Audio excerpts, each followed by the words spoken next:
¿A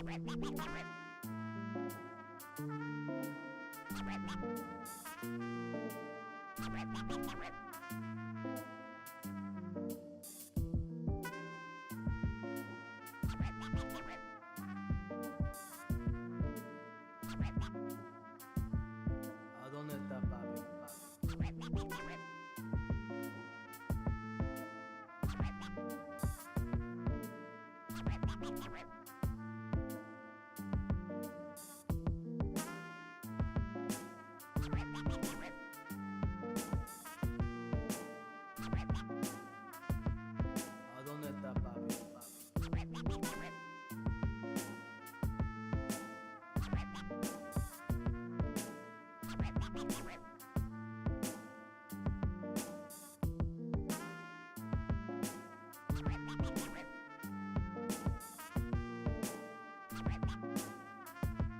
¿A dónde está papi? ¿A dónde está papi? ¿A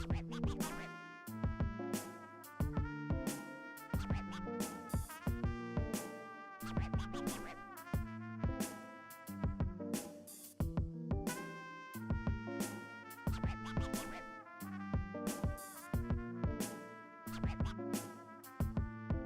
está papi? ¿A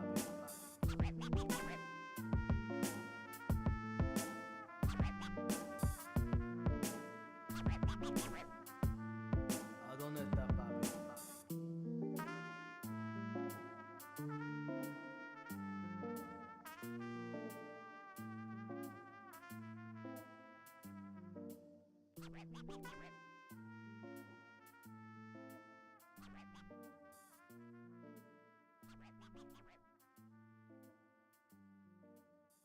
¿A dónde está papi?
Welcome to the Wednesday stream. I hope everyone's having an awesome Wednesday. Welcome, everybody. Echo Rest the Dragon, Michael Hassler, Yellow King, Alio. How's it going, everybody?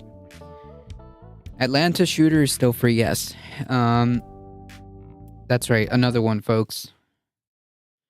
Another one. The Texas one was the Texas one was caught.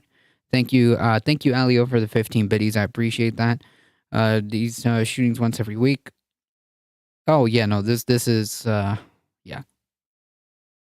They're still ongoing. There's still the incident in Atlanta is still ongoing. Funny enough, that's about not I don't want to say like far, but it's less than 2 hours from here. That incident in Atlanta.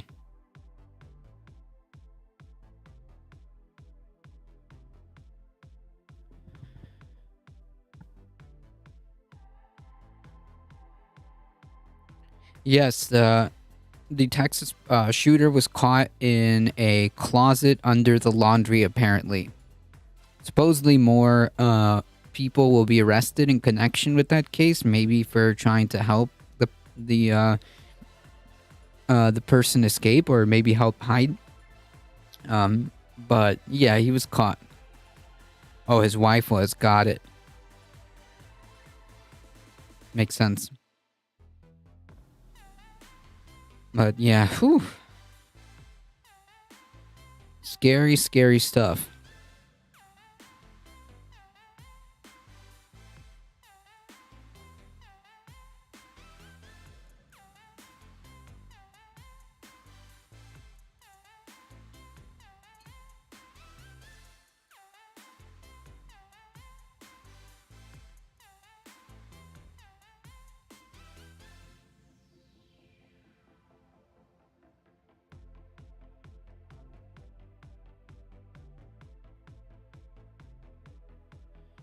Sadly, these shootings will be a medical condition, and you can't blame the gun laws. Yeah, I mean, like a lot of these, a lot of these Republicans or conservatives or whatever are just incapable of even putting some type of solution on the table. Okay, and there are solutions that we can implement right now that don't even involve banning firearms. But we can't even talk about that.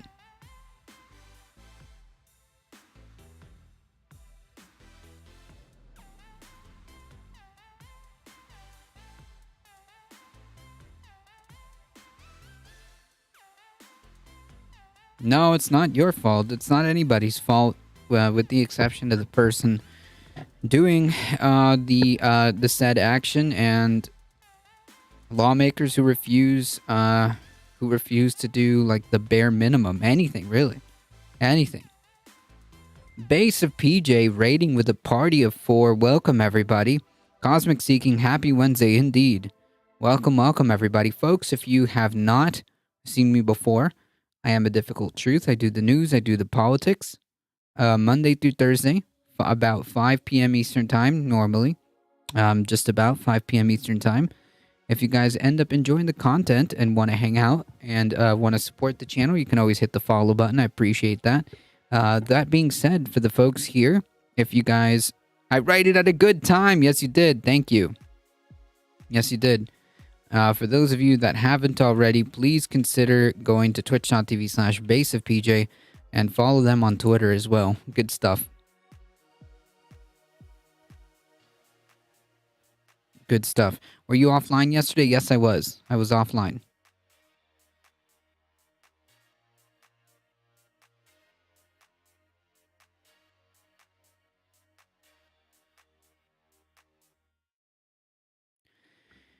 Anywho, yeah, the incident in Atlanta is still ongoing. Still keeps happening, and still not a single solution in place. Not even the attempt. Not even the attempt to put any type of solution on the table. So yeah, here we are. Oh yeah, I'm fine. Thank you, Base of PJ. Appreciate the raid. Thank you. And all the folks coming in, welcome.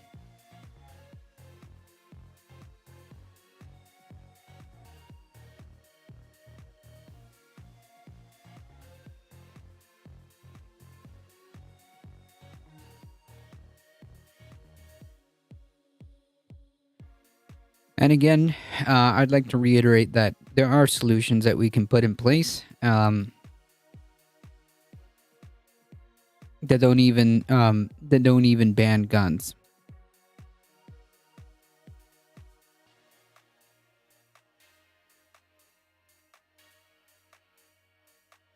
All right, folks. So we're gonna do some headlines here.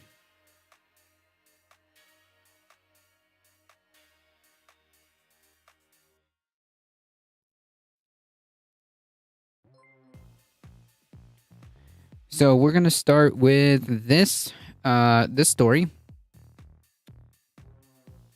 Hey, come back here now. All right.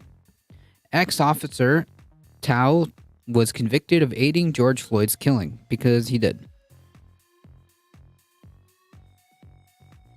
So another Minneapolis the former Minneapolis police officer who held back bystanders while his colleagues restrained a dying George Floyd has been convicted of aiding and abetting manslaughter. Tao Thao, who's already been convicted in federal court for violating Floyd's civil rights, was the last of the four former officers facing judgment in the state court in Floyd's killing. He rejected a plea agreement and instead of going to trial, let Hennepin County Judge Peter Cahill decide the verdict based on written filings by each side and evidence presented in previous cases. There is proof beyond a reasonable doubt that Thao's actions were objectively unreasonable from the perspective of a reasonable police officer when viewed under the totality of the circumstances, Cahill wrote in a 177-page ruling that was filed on Monday and released yesterday. Florida black man died May 25th of 2020 after Officer Chauvin who was white, pinned him to the ground on his knees for 9.5 minutes as he pleaded for air. The killing, captured on bystander video, touched off protests around the world and prompted a national reckoning with police brutality and racism. I mean, like, yeah, it brought the issue to the forefront, but have we, like, really resolved the issue? No, we have not. No, we have not. Chauvin, the senior officer at the scene, was convicted of murder and manslaughter in April 2021 and pleaded guilty to the federal case. Two other officers, Alexander Kyung and Thomas Lane, pleaded guilty to state charges of aiding and abetting manslaughter and were convicted with Tao in their federal case. So basically, the TLDR is all these officers were convicted and guilty. All of them. And this is pretty much the last case. Pretty much the last case in this George Floyd trials. Did you hear about the driver who drove into BLM protesters got no punishment? Wait, was that the guy that was pardoned? Because I don't was that the guy that was pardoned? Because that's different. He definitely got charged, didn't he? But the governor decided to pardon him, or what? Oh, it's another guy? Wow. Donald Trump's legal team will not put on a defense case in a civil battery and defamation trial brought on by the former president, his attorney said Wednesday. Wait, what? Only 5 hours?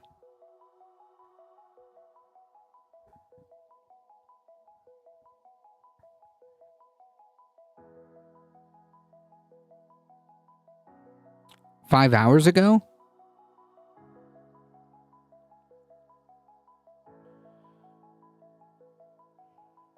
Oh, meaning they only got like 5 hours of prison time, I guess? Oh, 5 hours of community service. Oh, okay. Hey, Simulacra, how's it going? So, yeah, no punishment. Gotcha.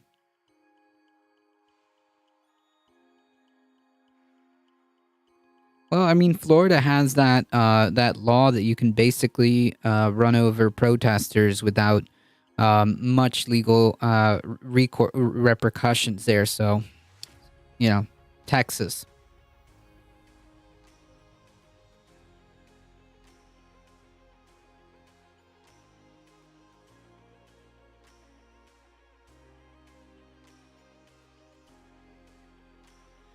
The judge set sentencing for August 7th. Minnesota guidelines recommend 4 years on the manslaughter count, which Tao would serve concurrently with his 3.5-year federal sentence. Unlike the other three former officers, Tao maintained he did nothing wrong, yet was convicted? Okay, whatever, dude. Based on the preponderance of the evidence is what the judge said. But okay.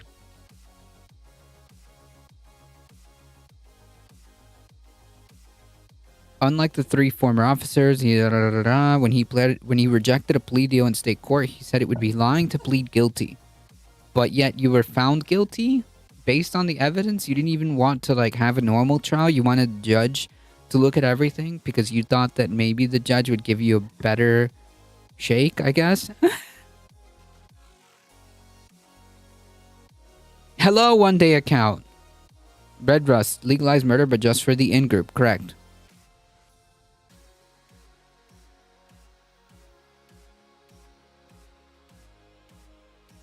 Wow, this literally just happened.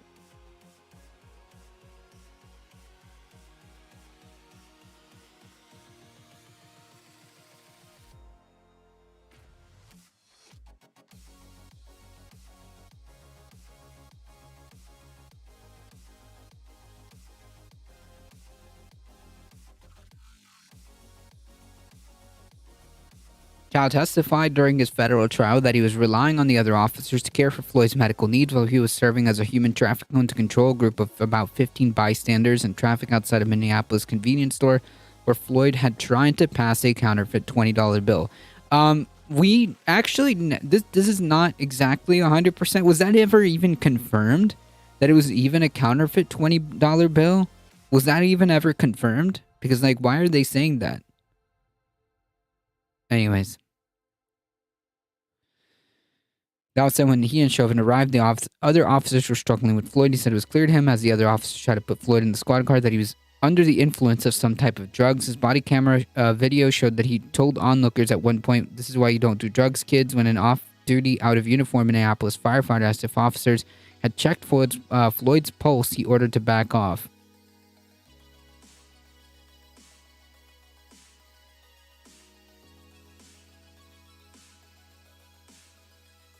Anyways, this piece of shit is going to see some jail time along with the other pieces of shit.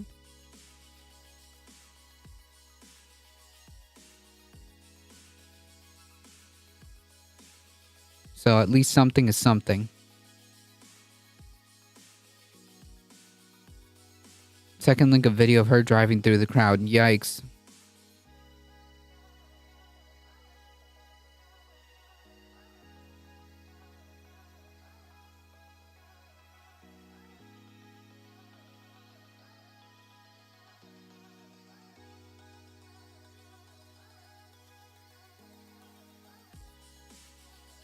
Wow. 32 years in prison for a crime he didn't commit. Jesus. Anyways. Fuck this piece of shit.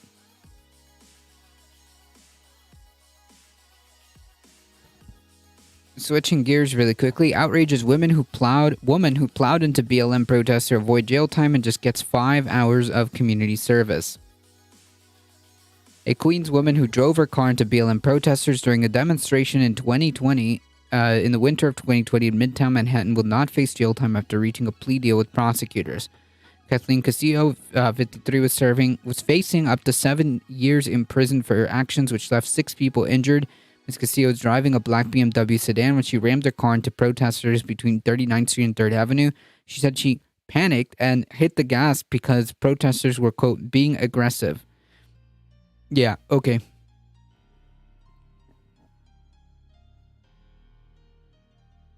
Yeah, it's 2023 right now. Yeah, a lot of these things take time. Well, we have video, so let's see.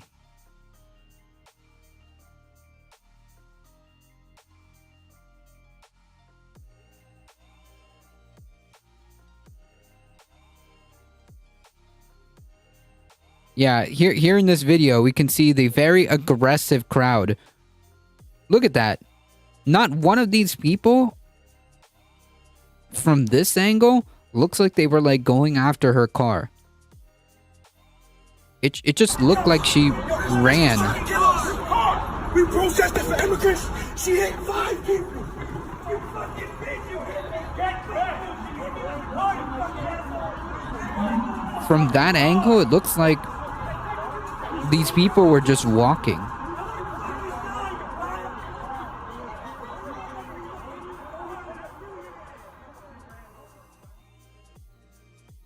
And she got 5 hours, which she could probably knock out in like one afternoon.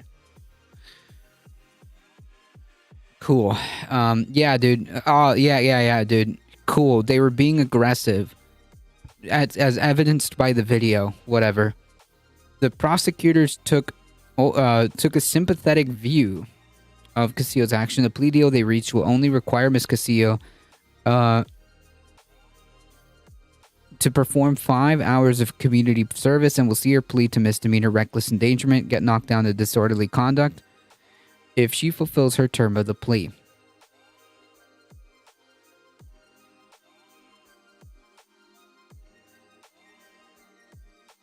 Correct. Maple Leaf Dragon. Correct, Michael Hassler. Perhaps she had large legal costs. Well, that's, I mean, she hurt and ran into 6 people. The New York Post called the plea, the New York Post said, of all things, but okay, called a sweetheart deal. Ms. Castillo was accosted by a group of people when she emerged from the courtroom. On Tuesday, Ms. Castillo's attorney, Oliver Storch, on the other hand, was pleased with the agreement. Yeah, no shit. Okay. We're very gratified after an exhaustive and thorough review in the Manhattan DA's office decided that Kathleen Castillo should not receive a criminal conviction, which we have maintained from the beginning of the case. Mr. Stort said in the comments reported by the Post, Ms. Castillo is a retired grandmother who looks forward to putting this horrible ordeal behind her and spending time with her family. Yeah, dude, she's a poor grandma, so, like, leave her alone. No, bro, she ran over 6 fucking people, okay? Quote, her thoughts and prayers go out to anybody injured, which she ran into. Whatever. Quote, I'm really sorry for everyone, I really am. It didn't look like it. It looked like you had some kind of intent there, but whatever. Aggressive equals protesting while black, correct. Prosecutors in Manhattan DA's office said they did not pursue more severe plea terms with Castillo because she had no criminal record, did not leave the scene of the crime, and in their estimation did not intend to hurt the protesters she hit with her vehicle. No, she just like the act of pressing on the accelerator shows that you had to have some intent behind the action that you were doing. Okay? You made a conscious decision to hit the accelerator. It wasn't an accident.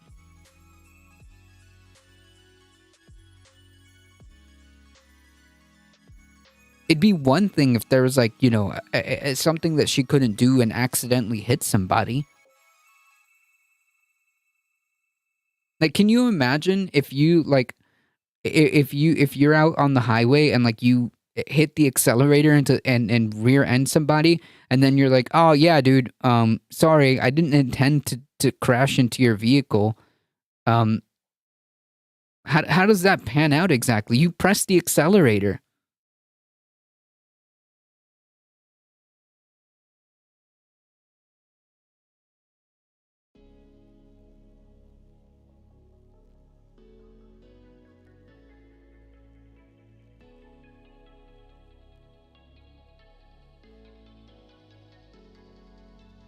Right, you immediately, like, hit the brakes. You immediately hit the brakes. Some of the injuries look really bad. I hope they get every medical expense covered by Grandma BMW at the very least. Yep. People do absolutely vile things in the name of being afraid and terrified. I don't fully blame her, only mostly. Yeah, like, I get what you're saying, but, like, at the end of the day, like, she decided to, like, do the thing, right? I understand what you're saying, but, like, she decided to do the thing, so I can't really, like, say anything other than, like, damn, you made a conscious decision. This wasn't an accident.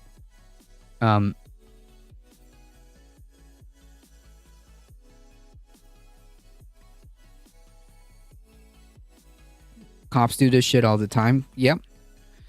No, she didn't even slow down. You could see the video. You could see the video.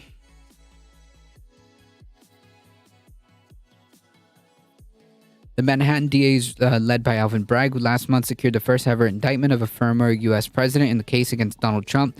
Ms. Castillo is one of several people who drove vehicles into crowds of racial demonstrators.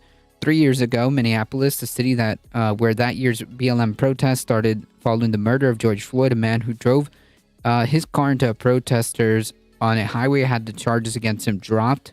A man who drove his car into protesters in Seattle also had his charges reduced. I mean, like,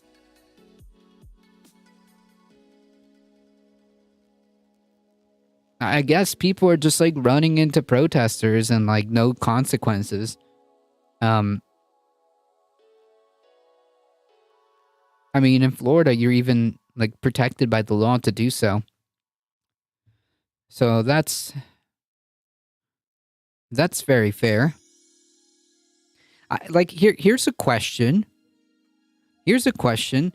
If you put the same defense, if you make up the same bullshit defense and you just happen to run into those, like, fucking Nazi pieces of shit protesting, you know, the big Nazi flags and shit, and you tried to use this defense, would it work the same way? Would it work the same way? Because, I mean, like, these Nazi pieces of shit show up, and a lot of the times they are armed. I mean, we have video of that. The guy waving the big ass fucking swastika shit.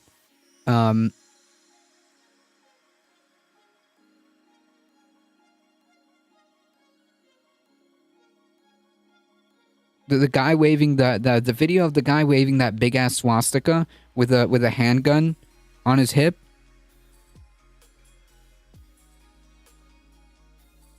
Their flagpoles are usually weapons, like firearms, meaning firearms.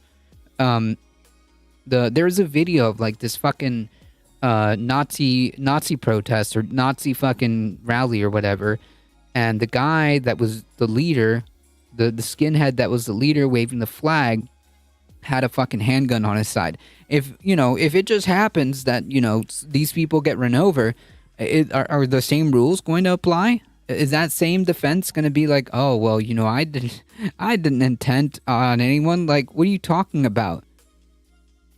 I hit the gas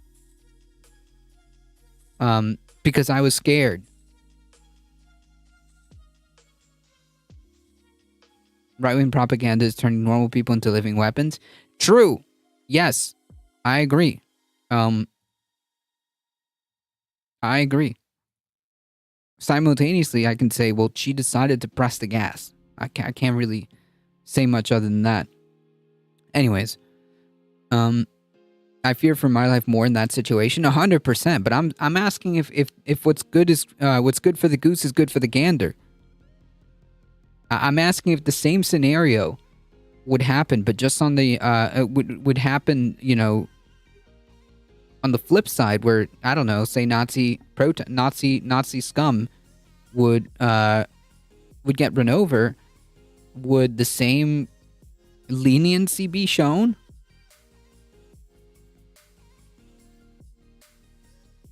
Would the same leniency be shown?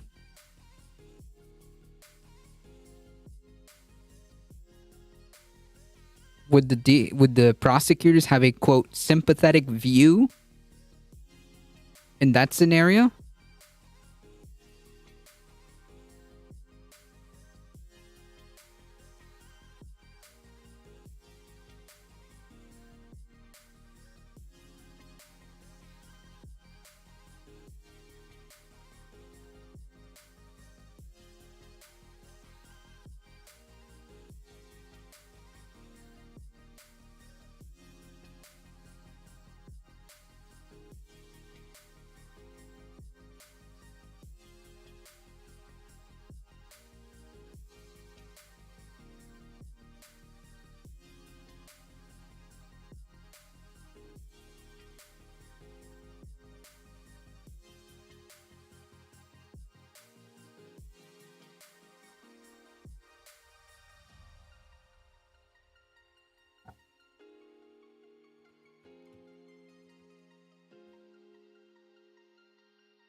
Trying to find that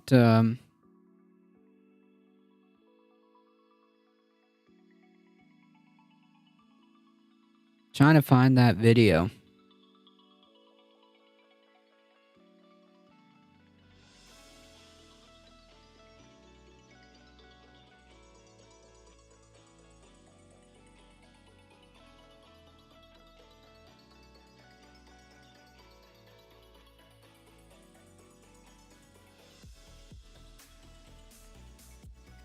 Let's see if I can find it.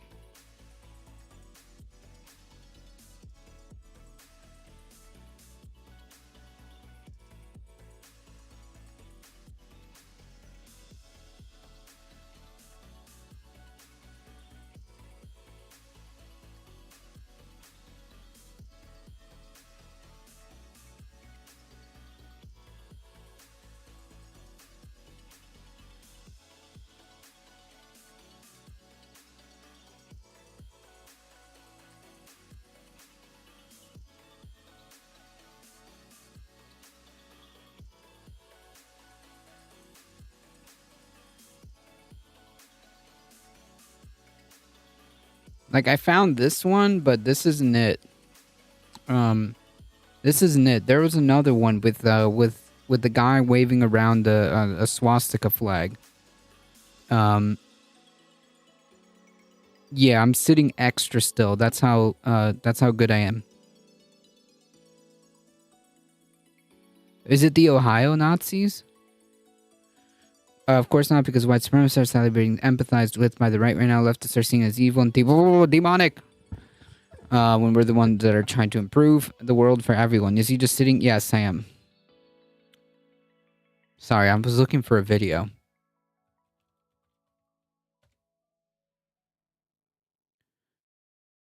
Is this the Ohio clowns? No, no. No, not this guy. Not this guy.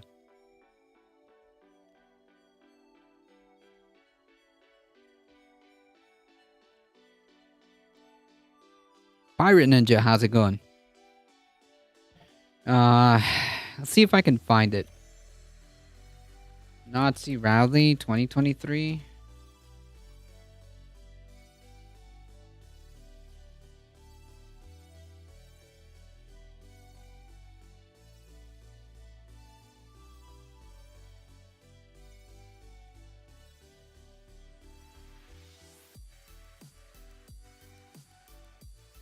There was one last month.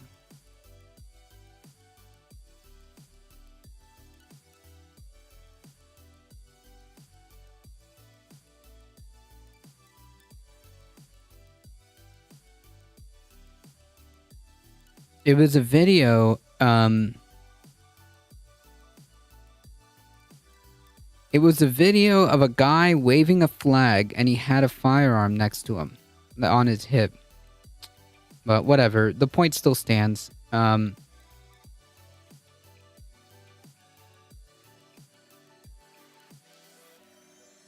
it's the same guy? Okay. Gotcha. Because like I thought it was somewhere else, because unfortunately, there have been several of these incidents. There have been several. There was one in Portland just last month. So yeah, it's a little hard to keep up. I'm just trying to find the specific one, but whatever, it's not really relevant to the point.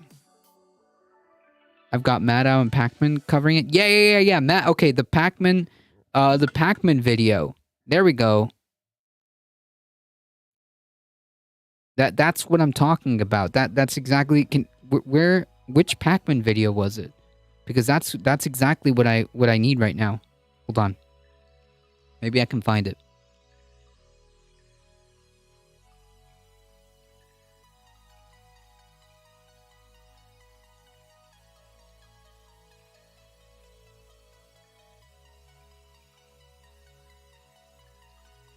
All right.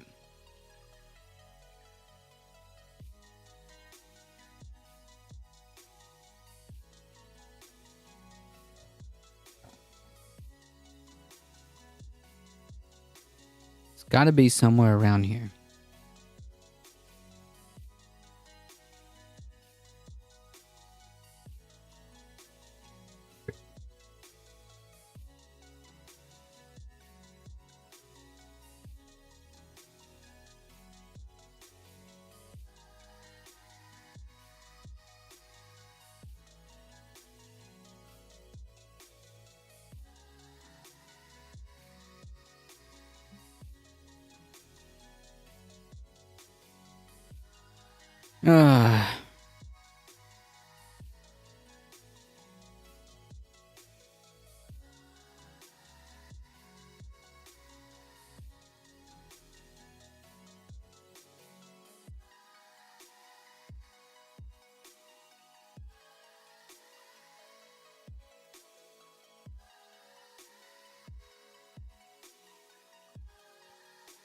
It's from March 18th. Okay, March 18th, 3 weeks ago.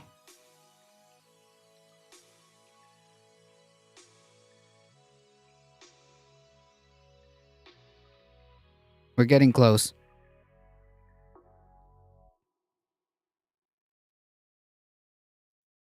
Oh, okay, here we are. Folks, will you help me start my campaign off strong by donating today? Every generation has a moment where they have to stand up for democracy.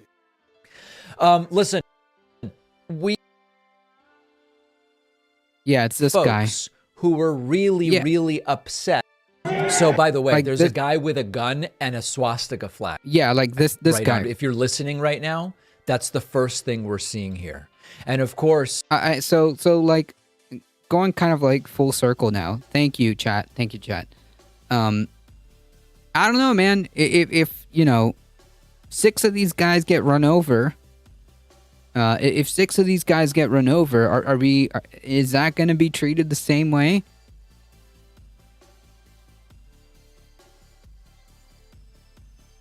It's the same guy, the same face tag. Gotcha. Same fucking clown. Gotcha.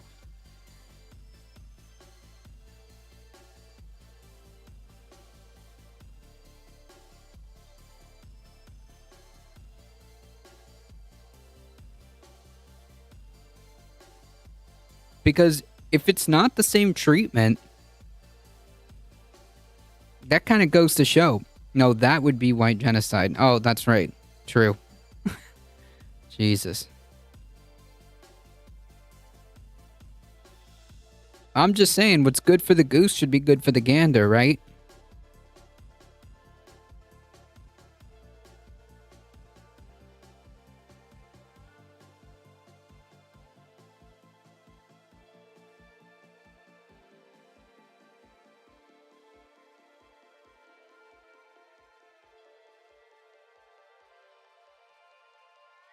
Anyways, that was the point that I was trying to make. Unfreaking believable.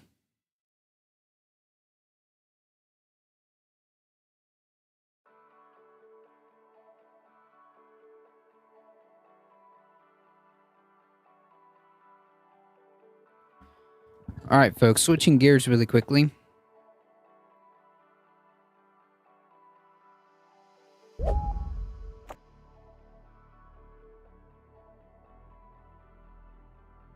To numerous corrupt.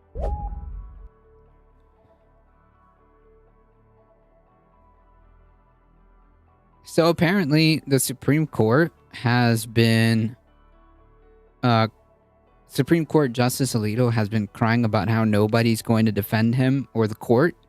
Yeah, because you're being corrupt pieces of shit and there's no fucking accountability.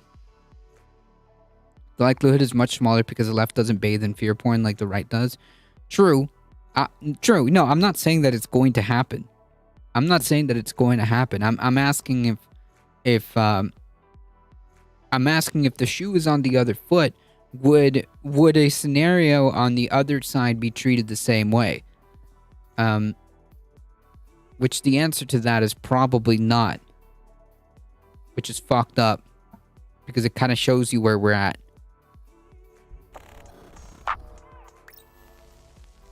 Lately, the Supreme Court has been subject to numerous corruption scandals involving multiple Supreme Court justices, and to make matters worse, they refuse to adopt a binding code of conduct or recuse themselves from cases where there is a clear conflict of interest.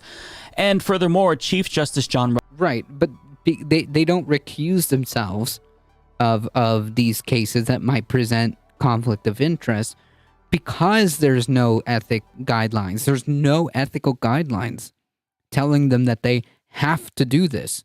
It's more like, please don't be corrupt. There's no guardrails. So yeah, they don't do that. They don't they recuse themselves on cases because they don't have to. It's just that Roberts simple. won't even testify before the Senate Judiciary Committee about ethical concerns that U.S. senators have. Yet, Justice Samuel Alito says that all of this talk about Supreme Court corruption and them being illegitimate is mean, and we're hurting his feelings by discussing their corruption, and we should totally stop it. I'm, of course, paraphrasing what he said, but that was basically the sentiment that he echoed in an interview to the Wall Street Journal. As Jezebel reports, Alito told the Wall Street Journal in an interview published Friday that attacks on the legitimacy of the High Court are new during his lifetime. Quote, "We are being hammered daily."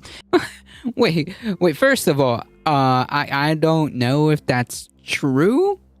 And second of all, if you're doing they're not at all. Okay, cool. Yeah, I was like, wait a minute. That doesn't sound... I call bullshit. And second of all, like, Wait, you're like one of the highest sitting on top of one of the highest positions of power, and you're angry that people are daring to question you at all? So I have a question. Does this guy like believe in democracy? Because like, why are you complaining that the people may or may not have concerns, and it turns out that those concerns actually come from somewhere pretty legitimate? I mean, I would be very concerned. I am very concerned that one of the highest, at the highest echelons of government is receiving fucking like massive gifts from one of the biggest Republican donors. He's getting free trips on like 162-foot yachts. He gets those every year. Made some real estate deal that he never disclosed until he was forced to years later, almost 10 years later. And then this guy has the gall to be like, well, you know, nobody should be questioning us. Shut up.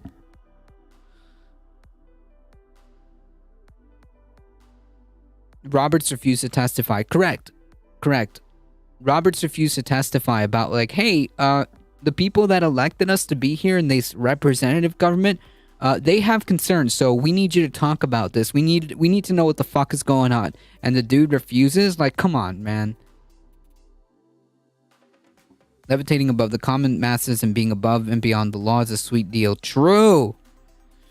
Sharpie Diesel, how's it going? The GOP and SCOTUS laws do not apply to us, and we are not the little people. Right.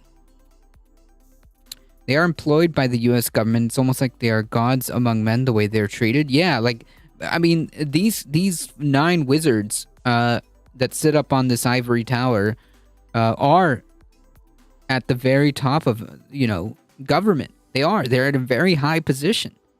So it is presumed that because they are there, that, well, maybe they should welcome people questioning them.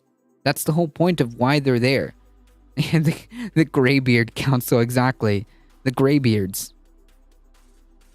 They see themselves as a clergy and their deity on the surface of the Constitution, but in reality, it's power. Yep. Welcome, Left Justified. And I think quite unfairly in a lot of instances, and practically nobody is defending us here. If nobody is defending you, then damn, dude, have some fucking introspection as to why that may be.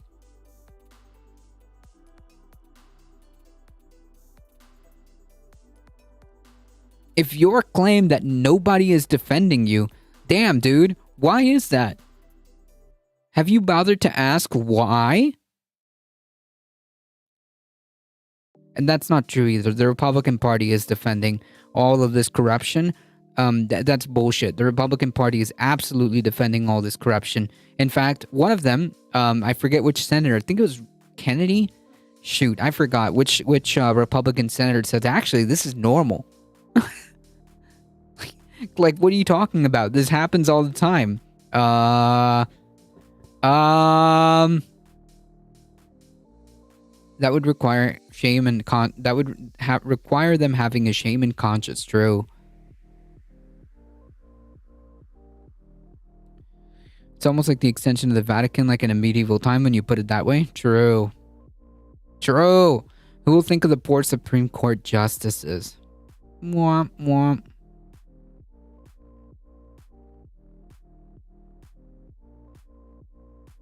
He said, the idea has always been that judges are not supposed to respond to criticisms, but if the courts are being unfairly attacked... Wait, no, the judge... Wait, if you have, like, if there's criticisms about, like, the judiciary system of your country, that is a massive problem that needs to be addressed. If the criticisms are, hey, some of your justices, and it turns out that more and more corruption keeps getting uncovered, some of your justices are taking, like, a lot of fucking bribes, what can only be described as bribes. That's a problem. Care to address that?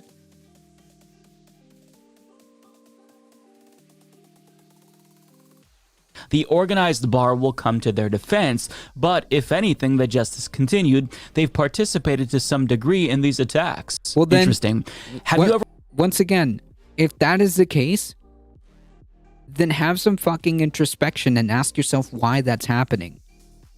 considered, Alito, that if the bar is supposed to come to judges' defense if they're attacked unfairly, maybe you're not being attacked unfairly? Perhaps it's the case that these criticisms are actually legitimate. Right, exactly.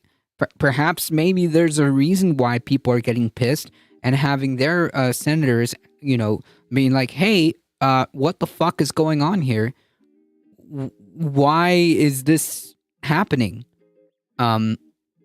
But yeah, he can't be bothered because apparently he sits on his ivory tower above any type of criticism.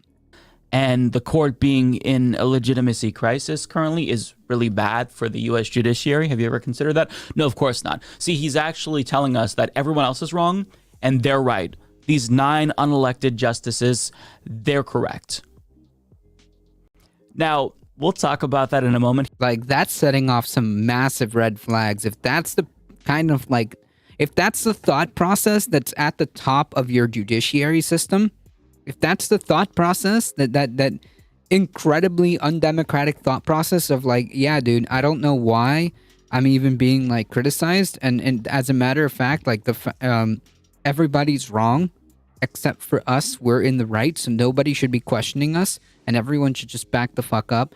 Hold on, that's sending some really large red flags here, and that's who's at the top. That's who's at the top of the judiciary, one of the most important cornerstones of supposedly of how this system is supposedly supposed to work. I don't know, man. I don't know. Here, but I gotta address that in the same interview, he claimed to have a pretty good idea who the Dobbs leaker was. And he says that the draft decision was likely leaked to intimidate the justices and instigate an assassination of one of the justices in order to stop Roe v. Wade from being overturned. But I mean, after finding out that... if that's true, then why don't you release the name of the person who leaked it? That never happened. Justices are supposed to interpret the law in relation to the Constitution. Tempered by morals, they confuse morals with their religion and take advantage of the lack of code of ethics. Right, and that being literally religion. In some cases, unironically, actual just religion, Catholicism bullshit. Whatever.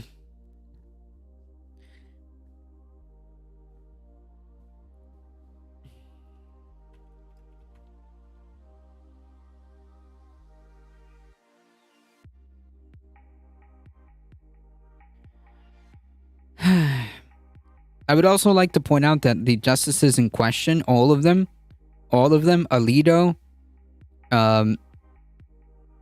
Clarence Thomas,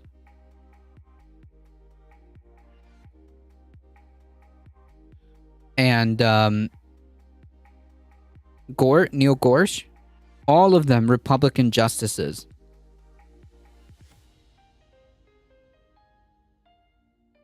And as for the Chief Justice,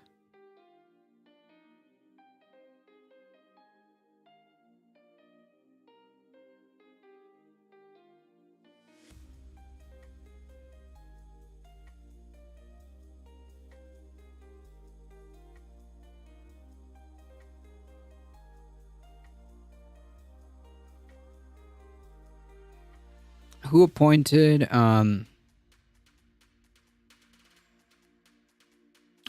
another Bush nomination. Cool. Yep, they were all appointed by Republicans.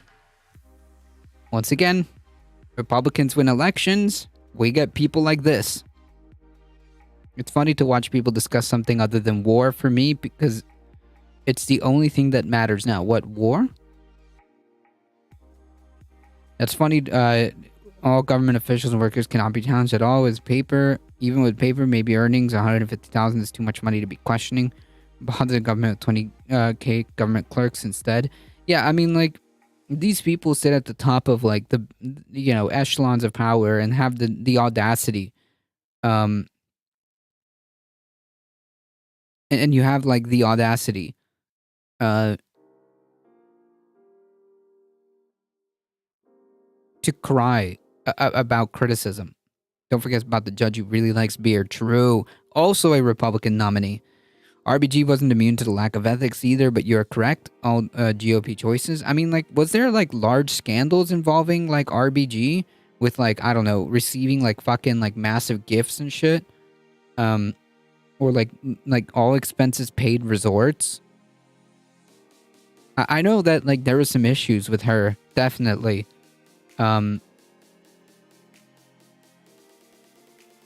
But I mean, this is just brazen. They only came out after her death, but not on the level we are seeing now. Gotcha. Yikes. Alito himself leaked the Hobby Lobby decision. I don't think it's unreasonable to assume that the Dobbs leak could have been done by him. I mean, there were reports that the leaked draft actually sealed Roe's fate, because if conservative justices backed down after they were expected to vote to overturn Roe v. Wade, well, the forced birther movement would eat them alive. So it's plausible to assume that the leaker was trying to solidify the decision by basically getting the majority of justices to harden their stance, which means there was a conservative priority here, a conservative justification for the leak. And since Alito, again, leaked cases before, you put two and two together, it's not outrageous to assume it's him. But I mean, either way, it's evident that Alito has a victim complex, and like all conservatives, he's trying to make it seem as if powerful people with power and authority, they're the real victims, like Supreme Court justices, and we're all just being really mean. Right. It's not that they're victimizing us by taking away our rights and destroying worker rights and the planet. No, we're being too mean to them. That's his actual argument here. What a baby. But I mean, for all this talk of quote unquote, What a freaking snowflake. Jesus. unfair attacks being lobbed at the Supreme Court, let's just remember why people are concerned about ethical issues with regard to the Supreme Court. Remember, Correct. Like, it is incredibly important to understand why. Thomas's Or where this is wife, coming from. Ginny Thomas, is an insurrectionist who literally tried to overthrow the U.S. government. That is no small thing, and Thomas didn't recuse himself from that case. Now, not to mention his sugar daddy, Harlan Crow, who is an admirer of Nazis, showered him with gifts for decades, and that almost certainly had an impact on his decisions directly. For example, The Lever reports that Thomas voted to end federal protections for tenants put in place during the pandemic after Harlan Crow's company complained that that was hurting his company's profits. And additionally, after Thomas voted to allow unlimited sums of dark money in U.S. elections in the 2010 Citizens United decision, well, contributions from his sugar daddy, Harlan Crow, subsequently rose by 862%. And as Americans for Tax Fairness explained in a Twitter thread, the Crow family has spent over $25.8 million trying to influence elections over the past 35 years, but nearly 80% of that spending has come in just the 13 years since Citizens United. That Damn. Coincidence? If they're going to forgive these justices or ignore their actions, they need to start forgiving Americans waiting for trial and who are incarcerated for minor offenses. Yeah, no, this is 100% unjust. Air Brazing, thank you for the follow. I appreciate it. Welcome. figure doesn't include donations to conservative organizations that don't have to be reported. So Thomas has made votes that conspicuously Trump and McCarthy started all this corruption? No. No. This has been way before. This was in place. This corruption machine was in place way before Trump. Yeah, let's not be mistaken. This corruption machine, Justice Thomas was there way before Trump. All this like corruption it's just being found out now to the extent of how bad it is. But yeah, no, this is happening. This is a decades kind of thing. Benefit his sugar daddy, never recused himself from those cases. Yeah, the Bushes, because I think that's who nominated and put Thomas on the court. never disclosed the lavish vacations that Harlan Crow took him on, but according to Alito, it is unfair to question the court's legitimacy. I mean, it's just a hilarious thing to say at this point. And while Thomas may be the most corrupt, he's not the only unethical justice. Neil Gorsuch, for example, failed to disclose that the buyer of a property that he co-owned was a law firm that frequently argues cases before the Supreme Court. And this matters because prior to his confirmation, the property sat there for 2 years without a buyer. But all of a sudden, once he's confirmed to the Supreme Court, 9 days after specifically, he has this law firm who argues before the Supreme Court buy up this property. I mean, maybe it's a coincidence, but if you believe that, I have a bridge to sell you. They were probably trying to butter him up. But see, justices are supposed to avoid the appearance of impropriety, and that right there, him not disclosing that, is the appearance of impropriety. But the problem is that there's nothing that is legally binding them to avoid the appearance. Right, because there's no code of ethics. The Bushes. Yeah, HW. They're brazenly corrupt because they're in permanent power. It won't be long before they just admitted that their elite is protected from everyone else and by the laws because they rule by the laws they rule on in law enforcement. Yeah, I mean, like, yeah, they're basically like saying that, right? Because like what Alito is saying by like crying about how people are criticizing him or criticizing the legitimacy of the court, which again, Chief Justice Roberts also made a Alito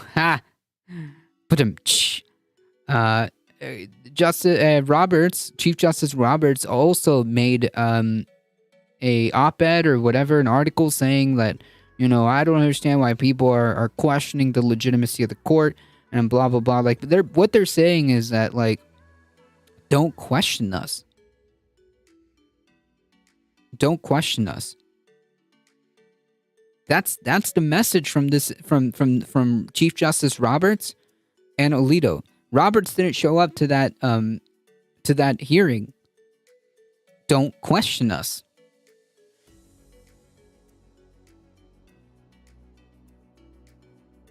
I mean, the message can't be more clear. The message can't be more clear. Because, like, in none of those interviews, letters, or articles did they even attempt to address the criticisms, right? And nowhere in that quote, quote did he even attempt to address any of the criticisms. Because if this was in good faith, he would be like, listen, I understand that these criticisms are being levied. However, because of this, and this, these criticisms are not valid because of whatever, you know, you present, you address these criticisms head on and at least attempt to offer a fucking explanation. But no, that's not what's happening here. Right, they're judges until death. For life. Like changing state laws so they can just give all their votes to the GOP candidates? Yeah. They fail to realize they're human, which means they're not infallible. I mean, they think so. They say, stop questioning us. That's literally the message. So for all intents and purposes, what Carpe is saying is basically what they are saying. I'm a badass with opinions. It depends on what you mean by opinions. I guess we'll find out. And the way that they're avoiding the appearance is to just like not be transparent, not disclose these things. But furthermore, Chief Justice John Roberts has refused to hold justices to the same standard as even district and appeals court judges are held to by refusing to adopt a binding code of conduct. And on top of that, he's refusing to testify before the Senate Judiciary Committee, as I stated earlier. Oh, and if that wasn't bad enough, his wife, Jane Roberts, raked in $10.3 million in commission as a law recruiter between 2007 and 2017. and she got this job 2 years after her husband became the Chief Justice, and probably because her husband was the Chief Justice.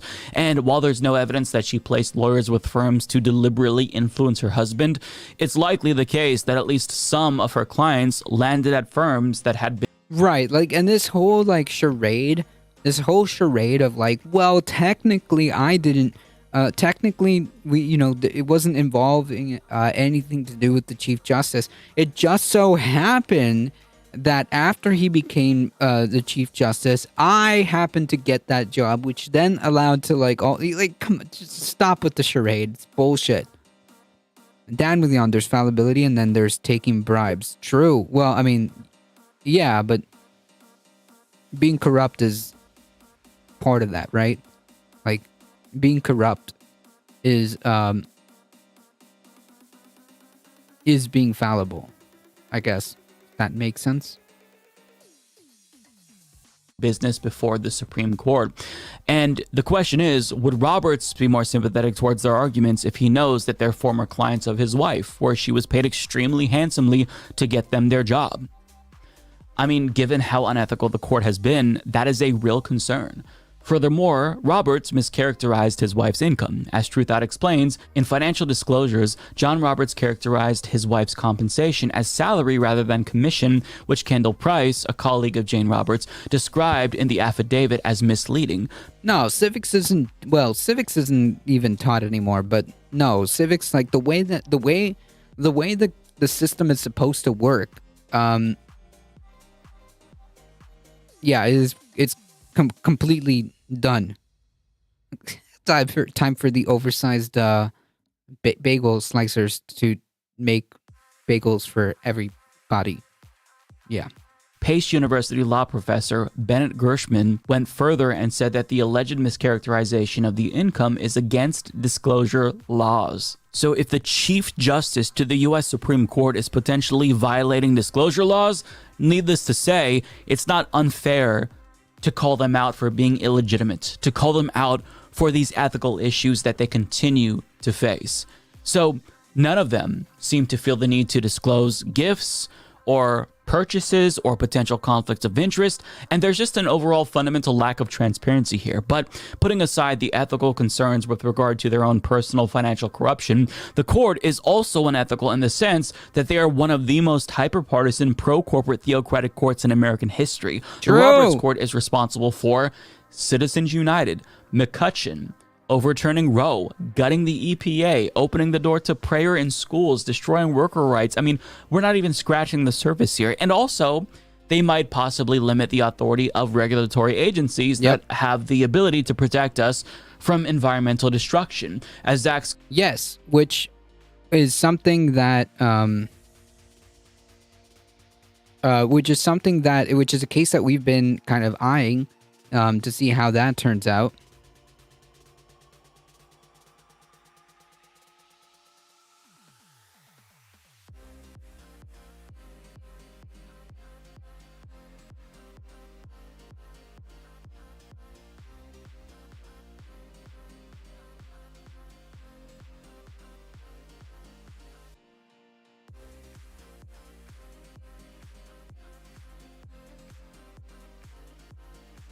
Everyone below them have to disclose. Yeah, everyone below, like the district and state, like all the other forms of the judiciary have ethical codes.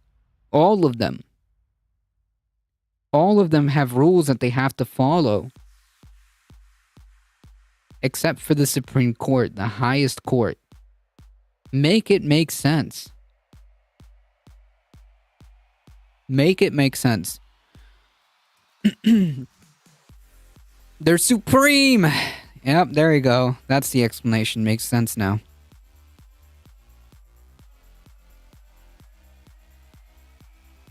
It's meant to make you angry. No, no, it makes sense. I'm being facetious. It makes absolute sense.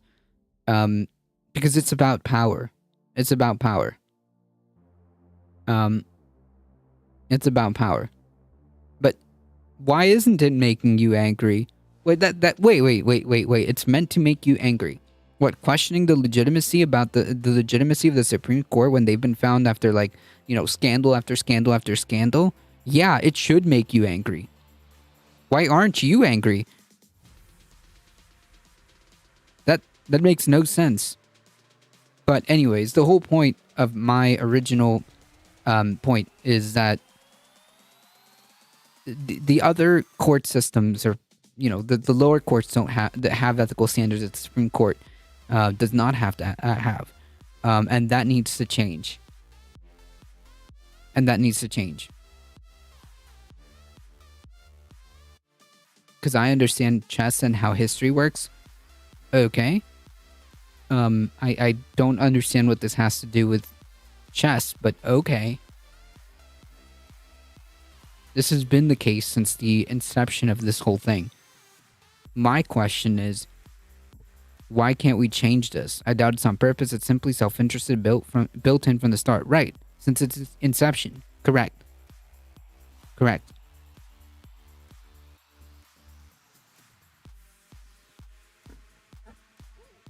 The Supreme Court will follow whatever laws they're required to. They don't follow code of ethics. We don't have to. Talk to your congressman if you want change. But they don't, though. They don't.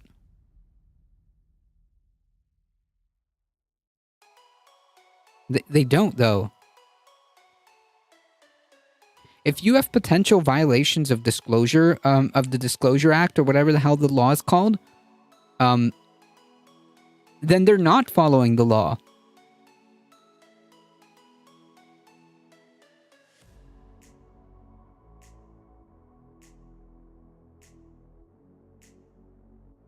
And furthermore,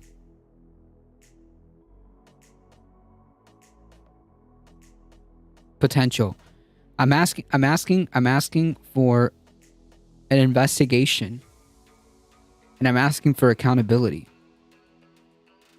Because it seems like, based on what we're finding, that, yeah, there should be some accountability happening. And when our said representatives attempted to get Chief Justice Roberts to kind of explain himself, explain what's going on, the shenanigans of the court, he refused.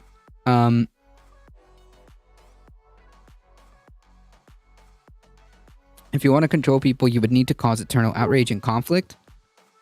So, I don't understand what this has to do with anything. But, like, what is the point? Stop talking in, like, roundabout euphemisms.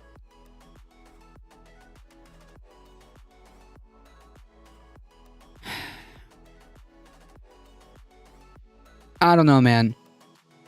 I'm just not about to, you know, sit here and be, like, gaslit about things that I'm literally seeing with my eyes, and then being told, like, well, there's better eternal conflicts out there. This is pretty specific stuff for average person. We got proper wars going on. Don't trust any politics. Then what are you doing here?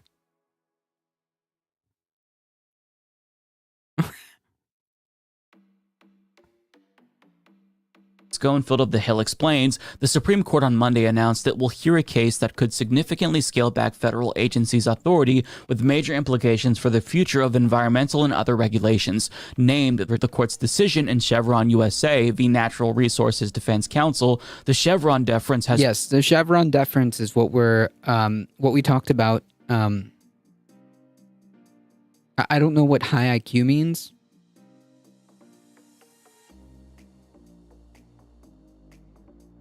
become one of the most frequently cited precedents in administrative law since the decision was first handed down in 1984. It involves a two-step test. First, judges decide if Congress has, in the statute, directly spoken to the precise question at issue. If it is ambiguous, courts defer to agencies as long as their actions are based on a permissible construction. And the justices in this case are being asked to explicitly overturn the Chevron case, which would shut out any. Essentially, it basically says regulatory bodies shouldn't. They're just useless at this point. If that's the case, which is bad, needless to say. And some justices have already kind of expressed concern about the sweeping nature of the Chevron case. In other words, they've expressed interest in doing just that, overturning it. So I expect them to do that and screw us over once again. But I mean, to be fair, the Roberts Court has given us some good decisions. It's not all bad, right? DOMA was struck down. Gay marriage bans were also struck down. But ironically, those same bans could be reinstated by the same court that struck them down in the first place, proving that all justices are basically partisan hacks and the ideological makeup of the court matters more than anything else. Right? But getting back to Alito, if he's concerned about the legitimacy of the court and thinks that everyone is being too unfair by attacking them, well, I mean, there's something that he can do that will easily remedy the situation. First and foremost, the court can adopt a binding code of conduct, but they won't do that. So they simply are required to avoid the appearance of impropriety. But again, that is, when I say requirement, that's a bit of a misnomer because it's a recommendation. They don't actually have to comply. Right. And if that is the case, then what the fuck is all this shit that's been going on? If not the appearance of impropriety. With the code of conduct that lower court judges are forced to comply with. So if they want to be taken seriously and regain the legitimacy that they lost, they can adopt a binding code of conduct. And also, justices like him and Clarence Thomas can resign. That would help a lot as well. But given how they won't even recuse themselves from cases when there is a clear conflict of interest, I'm not going to hold my breath on that one. But he can't have it both ways, right? At the same time, he wants us to stop questioning the legitimacy of the court while the justices are brazenly corrupt and refuse to disclose things that we should know about. But wait, scandal getting out always benefits the need for stricter control of the justices. Of the justices, not of the people. What are you talking about? This scandal being found out by the media is justifying more control over the Supreme Court. What are you talking about? This makes no sense. In this context, what you're talking about makes zero sense. If you want to explain yourself, you're more than welcome to, but this like weird dancing around words and euphemisms and whatever makes no sense.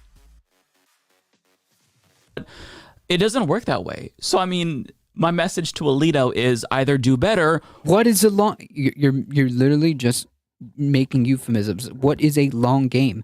What does this have to do with Supreme Court justices being found out, being embroiled in like corruption scandals?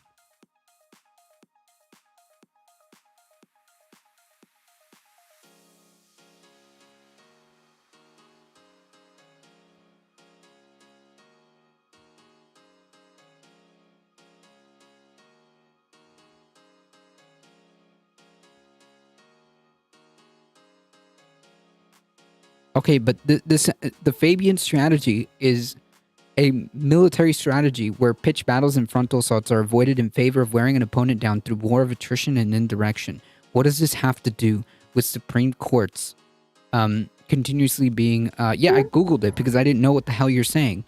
What does this have to do with the Supreme Court scandals?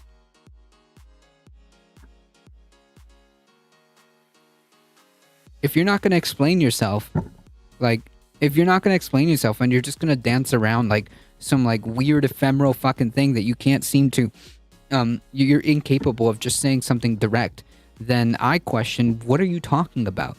And why can't you just say it? Anyways.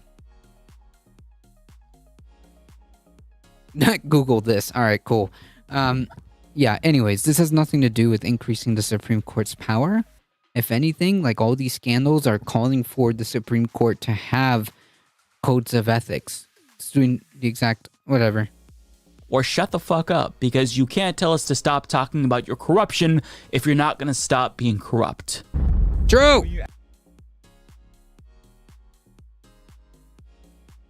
Alright. I just had an epiphany of identity updated my name, formerly Maple Leaf Dragon. I will retain my high level of wit though. Conscious Canuck. Formerly Maple Leaf Dragon. Okay. I can dig it.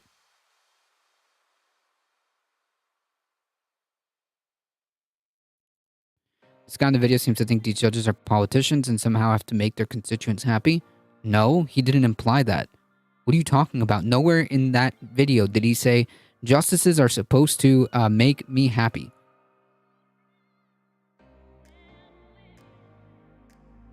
They have no incentive to change. We need to force it with laws. Sure. Fine. I'm not going to disagree with that. But what are you talking about? He's basically... The whole purpose of the video is the justice had the goal of saying, why are people criticizing the legitimacy of the court? Well, motherfuckers, you've been embroiled in some fucking weird shit, okay? In some fucking sussy, scandals, okay? That are making people question the legitimacy of the court. That's what's happening.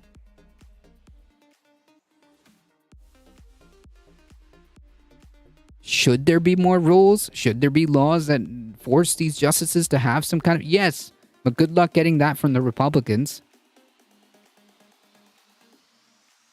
He keeps saying it. They should do these things that would only make people happy.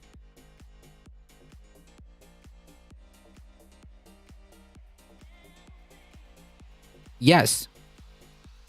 If you are at the center of a public criticism because your legitimacy and you're at the highest echelon of government and you are being questioned, if you do not want to be questioned and you do not want to be criticized, then fucking answer.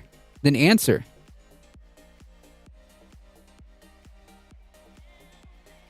That's his argument. That's it. It's about trust. Yes, which he mentioned also in the video. I don't know, man. I feel like you're just arguing for argument's sake.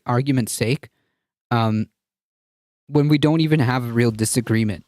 Yes, obviously there should be fucking rules and rules and guardrails. Yes, that's what he's arguing for. He mentioned it multiple times. They have no code of ethics to be bound by. Implying that there should be a need for that. Implying that there is a need for that.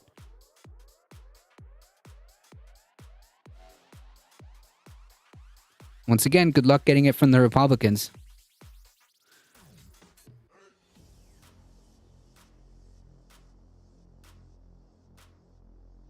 Anyways.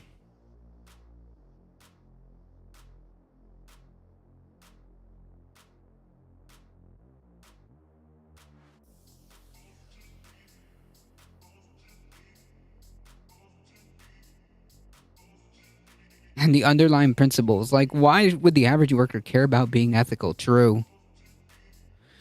Drama Llama Panorama. I like that username. A code of ethics sounds pretty toothless. I mean, there could be consequences if you violate the code of ethics. Like, maybe you could be in a term of, like, probation and maybe even the potential of being removed from the court if you violate a code of ethics. I don't know. Like, have some fucking back behind it, you know? Because, like, I'm pretty sure... Hold on. Before I start, like, talking shit. 1 second.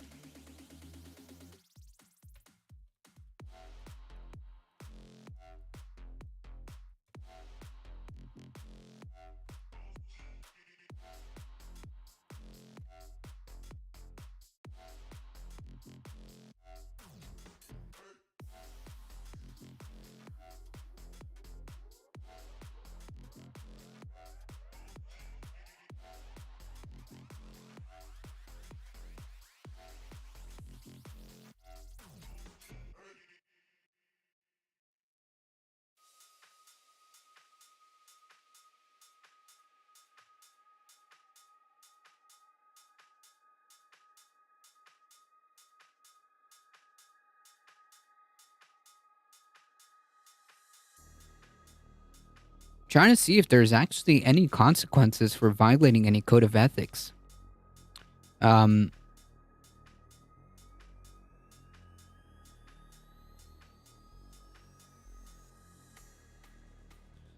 Compliance with the conduct, blah, blah, blah, blah, blah. Is there any consequences? I don't know. A code of ethics is not necessarily moral and can be as strong as weak as they want. That's a good point. Which then I would return to what the other person said. Politically, shoot. Sorry, point blank Ted. Then there should be a rule with made by Congress. Fine. If they would be in jeopardy of losing their job, it could work. Yeah, I mean, if the code of ethics or code of conduct has a consequence of like you being removed from the court, fine, go that route. I worked at the county for 10 years and we couldn't accept any gift over $50. Can you imagine? If SCOTUS has no ethics, then why should any other branch of government have no ethics? True! What a great fucking question.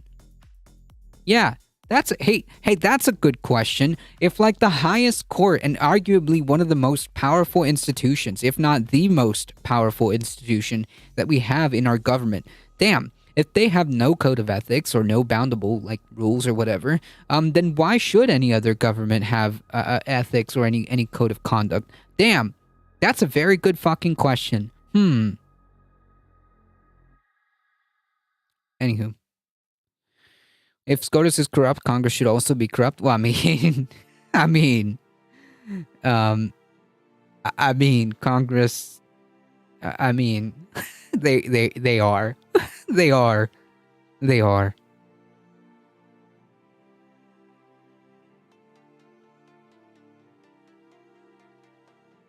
The difference is that Congress has supposedly some kind of binding like rules and in some cases even laws that they're supposed to follow.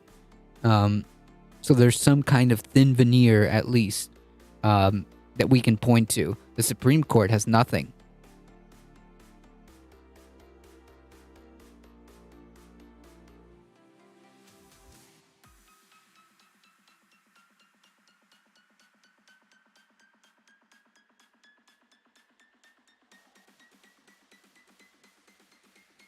It's guardrails. I mean, the whole field study on ethics and morality. Nothing we discuss on it will be new material. I'm for ethics department everywhere, just so everyone's on the same definition. That can be tricky in itself. What about what's a bribe? It can be really subtle. No one wants to think that they're accepting a bribe. Right, but if at least you have some kind of groundwork, you can kind of like work with it, you know? The Constitution? What? A judge threw out Trump's lawsuit against his niece. He ordered Donald to pay the cost of Mary, and NYT are forced to endure legal fees. Trump is a loser. Yeah, he's lost again. Cool.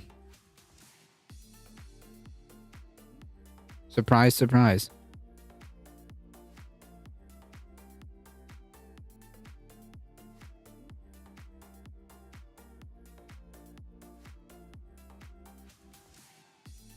Anywho.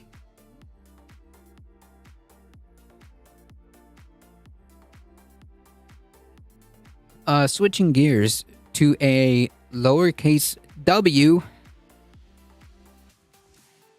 It's a small win, but we'll take it. Judge blocks, and since judges are not politicians, there should be any backdoor donation avenues like campaigns have. Right, which begs the question, what the fuck is going on with Clarence Thomas? And why did he was able to accept all those gifts? I don't know. Like, the whole point is that, yes, there's obvious corruption here that you cannot, like, unsee that's going on here. And then, like, when asked to even testify about it, we can't even get an answer from the Chief Justice, who also is kind of, like, on the suspect side, too. But also, everyone's criticizing them, and their response is, like, no, you can't criticize us. Well, yeah, we can, and we are, and we will. If you don't want us to criticize us, then answer the criticisms, respond to them. If you don't want people to fucking point the finger at you, then maybe, and the fact that he even had the audacity, which isn't true, by the way, to say like, oh, nobody's defending us. If nobody's defending you, damn, dude, have some fucking introspection.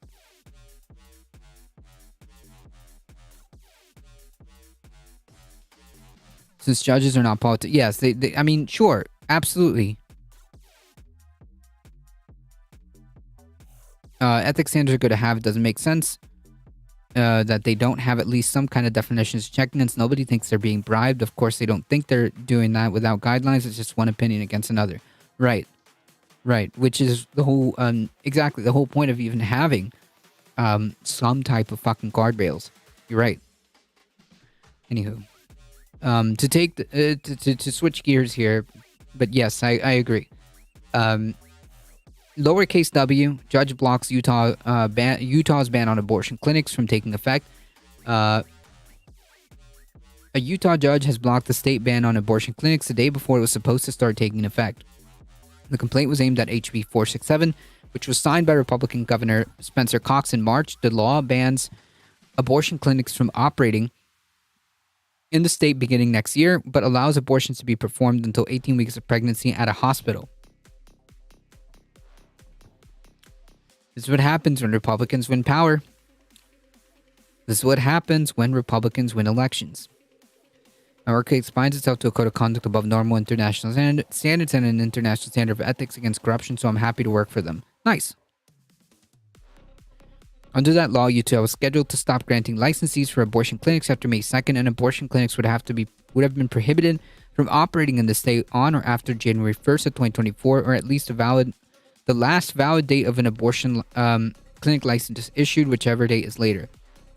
The third district judge, Andrew Stone, agreed with Planned Parenthood Association of Utah that the law was discriminatory against abortion clinics. The clinic ban places a greater burden on licensed abortion clinics by criminalizing abortions performed in such clinics, despite the unrefuted evidence that abortions performed in an outpatient clinic are equally as safe as those performed in a hospital.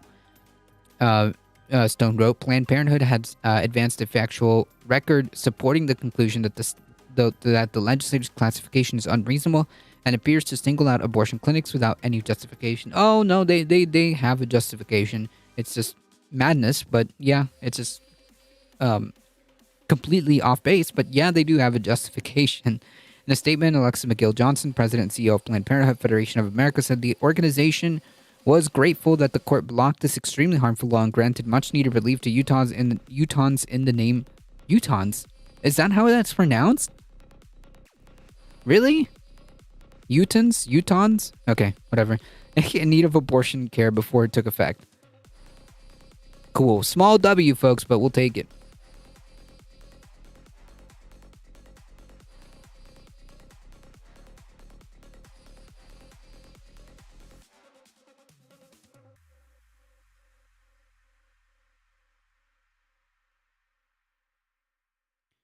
Right, which is, yeah, that's exactly the point. It's shady, but it's Republicans, so I don't know, like, I mean, it is what it is. They've been doing this since forever, and now that they got Roe overturned, like, yeah, it is what it is. I'm just saying, it's a small W. It's a lowercase w.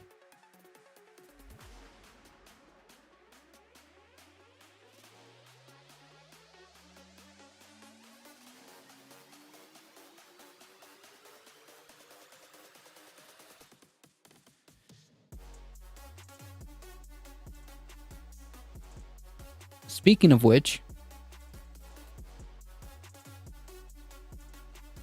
Governor Abbott retracts claim that Texas shooting victims are all illegal immigrants, because that's exactly what we need to talk about when 5 people are dead. Cool, dude. Very nice. Texas Governor Abbott issued a statement retracting his previous statement that claimed that all 5 victims of Cleveland, Texas mass shooting were, quote, illegal immigrants. Spokesperson Renee Az said in a statement, like, what a fucking ghoul, man. These Republicans, I swear.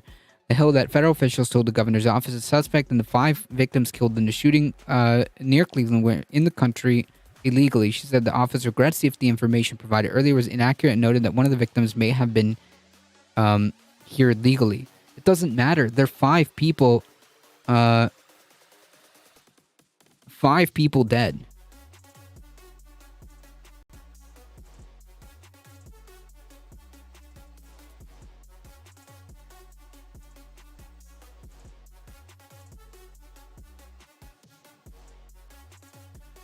We regret if the information was incorrect and detracted from the important goal of finding and arresting the criminal. The true focus remained on catching this heinous criminal who killed 5 innocent people.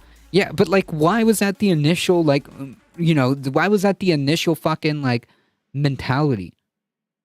Why was that even a statement to begin with? Is my question. Why was that even a statement to begin with?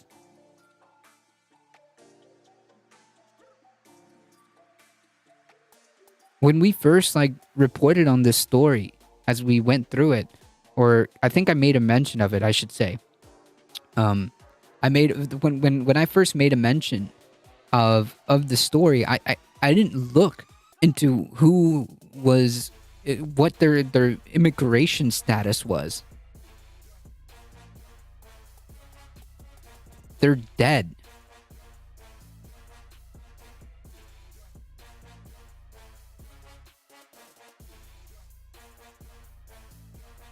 This local state authorities announced Sunday that the federal and local authorities will offer a $80,000 award for the arrest of Rapesa, who is suspected of killing 5 people, including an 8-year-old. When announcing the reward offered by the state of Texas, Abbott's office said in a statement that Rapesa is in the country illegally and killed 5 illegal immigrants in a shooting. Like, why? Why, bro? Why was that the statement instead of like, hey, dude killed 5 people in a mass shooting Friday night? Why, like, how hard was that to make a statement?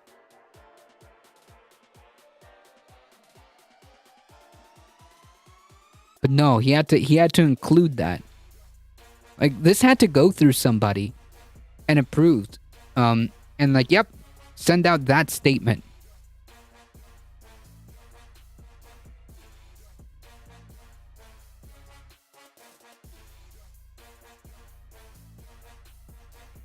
Without A, knowing whether or not that was true. B, what the fuck does it matter?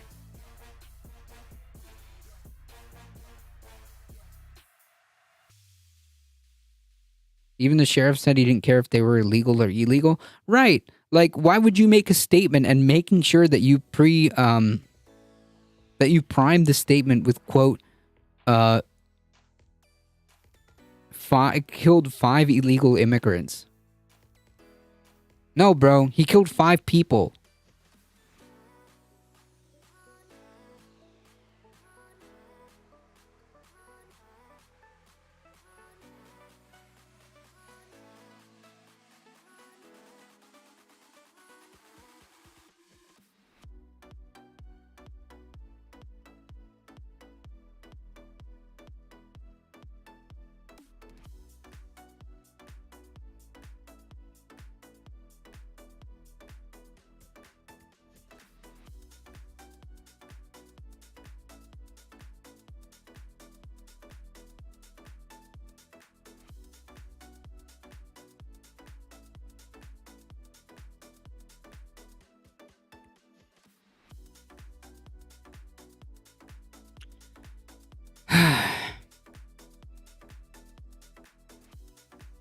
Absolute fucking ghoul.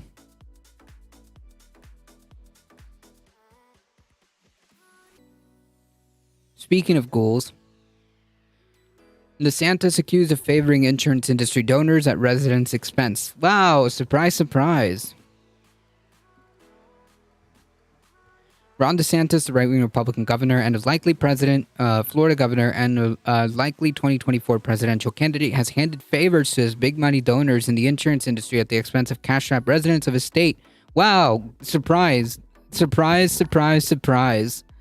The report of, quote, how Ron DeSantis sold out Florida homeowners draws on contributions from the American Federation of Teachers Union, the nonprofit Center for Popular Democracy, the voting rights group Florida Rising, and dark money watchdog Hedge Clippers. The report pinpoints the insurance industry as a crucial underwriter of DeSantis' meteoric rise to the governor's mansion and as a potential White House contender, and alleges that this may have influenced his decision-making.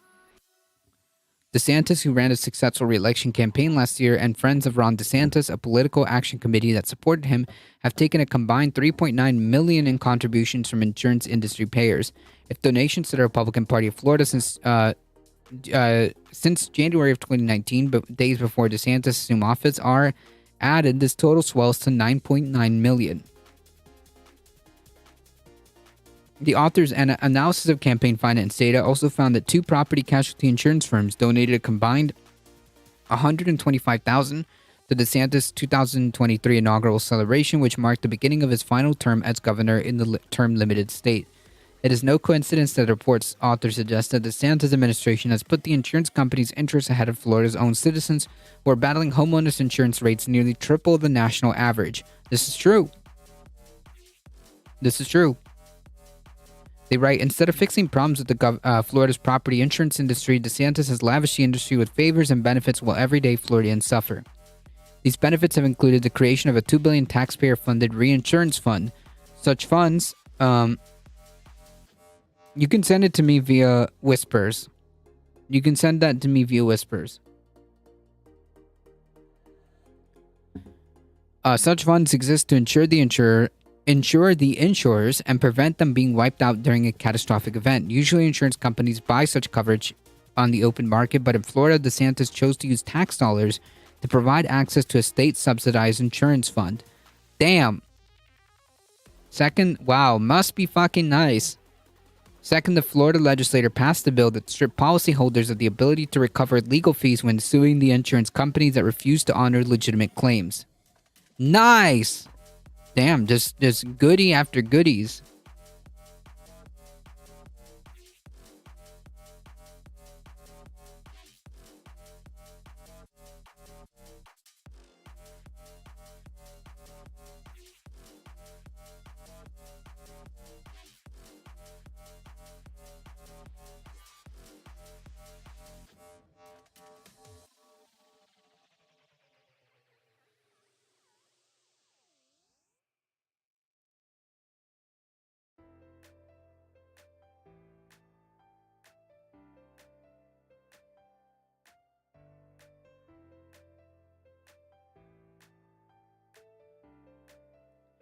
Yeah, I don't know if I would trust a source that looks like this. Okay? They're calling we live in a parody now. True. They're calling the additional fee, quote, emergency assessment. Yeah. Nice meme. Socializing the fees for defunct companies who privatize their gains. Classic.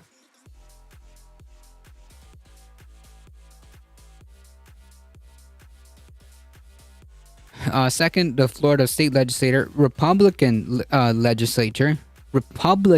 legislature, passed a bill that stripped policyholders of the ability to recover legal fees when suing insurance companies that refuse to honor legitimate claims. DeSantis trumpeted the signing of this bill on his official webpage. He's proud about this. Cool. Nice, really working for the people of Florida, huh? And this guy is gonna run for president? Cool. What a fucking clown. Home insurance is a hot button issue in Florida, where communities vulnerable to the climate crisis face increasingly frequent and severe hurricanes and other weather events, which he does fuck all about. Last year, Hurricane Ian caused record levels of property damage, and recent storms flooded some Fort Lauderdale neighborhoods for more than a week. The report notes communities of color and low-income neighborhoods with significant climate risk face crumbling infrastructure, soaring insurance premiums, and lack of public investment. Florida cities like Jacksonville, where 1 in 3 residents is black, and Orlando, where 1 in 3 is Latino, are at the highest risk nationally based on the number of properties at substantial climate risk. For many, it's getting worse. This year, insurance policy price hikes are expected to average 40%, according to the Insurance Information Institute. This follows a 50% climb during the DeSantis administration. Industry analyst John Rollins found the increase are forcing Florida homeowners to forgo coverage at nearly twice the national rate or quit the state altogether. And if you have a mortgage, then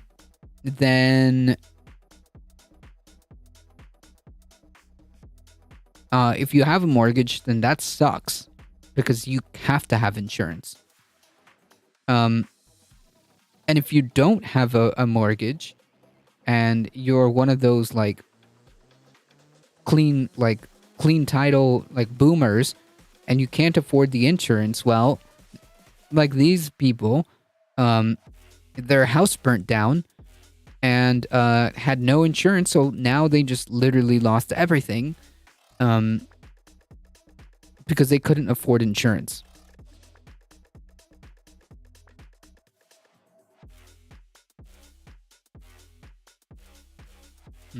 Joke's on them, I don't own a home. Now, why is that? I wonder what kind of a system is currently in place that's putting a lot of people in that position. I wonder.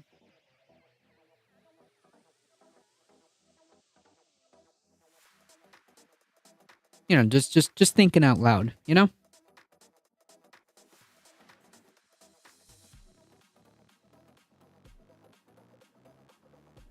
But yeah, just to piggyback off that comment, Lyft Justified, even if you rent, rent's gonna go up because landlords are gonna raise the rent. I mean,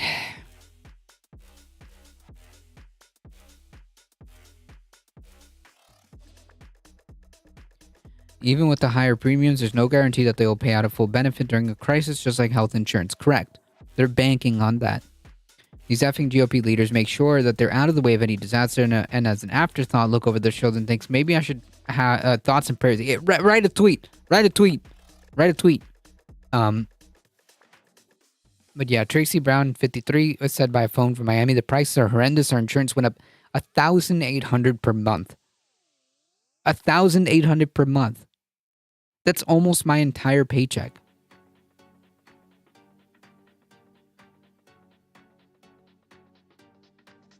We had a home that we had to take insurance off, and unfortunately our house caught fire on Easter Sunday and didn't have insurance on it. Brown, a community liaison specialist for public schools, added the insurance everywhere here is crazy, from Broward all the way to Dade. I've asked so many people and they've said the same thing. Their insurance has gone sky high. The report argues that Florida Office of Insurance Regulation is dominated by industry insiders who approved insurance price hikes at greater rates than we've ever seen under previous governors. Evidence is mounting that big insurance has blocked proposals that would have lowered costs for consumers. It continues. A 2022 proposal by State Senator Jeff Brands claimed to reduce insurance and save Floridians $750 million to $1 billion a year by allowing smaller insurance companies to access the catastrophic reinsurance fund. The insurance heavy business lobby reportedly blocked this plan.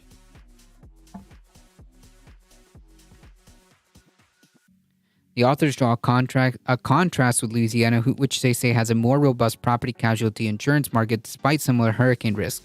Unlike the DeSantis insurance industry handouts, they contend Louisiana conditions its subsidies to the insurance industry on increased participation in the state property insurance market. Randy Weingarten, president of the American Federation of Teachers, said Floridians are suffering from the threat of floods, hurricanes, and other natural disasters, and homeowners are increasingly at risk of losing it all because they simply cannot afford spiraling insurance premiums. She added, where's the governor? Well, he has picked a side. When given the choice of helping Florida's working families or doing the bidding of the insurance lobby, Ron DeSantis has put his donors first. To support joins the dots. We can't allow DeSantis to dismantle the livelihoods of millions of Floridians in the service of corporate interests. Well, he's already done that. And furthermore, he's not interested in actually helping anybody. He's too busy fighting a bullshit culture war against Disney or whatever.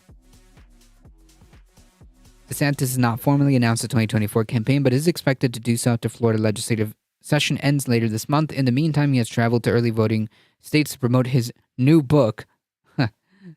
Not totally not like, basically campaigning without campaigning, because there's still that law in place unless they already took it out. But yeah. Governor also has become embroiled in a legal battle with Disney days after the company sued him in federal court for it describes as retaliation for the opposing the state's so-called Don't Say Gay bill. Members of Disney World governing board made up DeSantis appointees filed a lawsuit to countersue the entertainment giant. Good luck. CBS News YouGov poll released on Monday showed former President Trump leading a hypothetical Republican primary with 58%, followed by DeSantis with 22%. Yeah, I mean, like, dude's not even close. No way. Is he gonna, like, carry that deficit? But whatever. Privatized insurance is just a goddamn scam. Continuously jack up rates based on littlest changes to the situation and dying claim that they can because of profits. Correct. That's the whole point of insurance.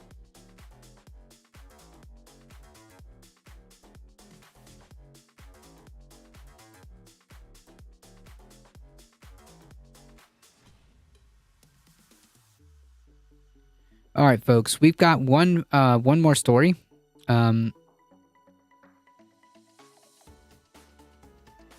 And this one is very important. Texas Republicans want power to overturn Harris County elections over mishaps at the polls.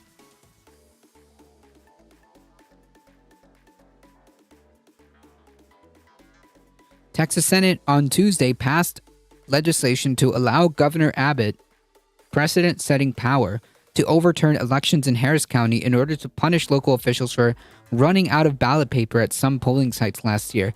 I would also like to remind people that these are the same clowns who are pushing for ballot for paper elections, but are also punishing them for not having the resources, which instead you could solve this problem by giving them more resources.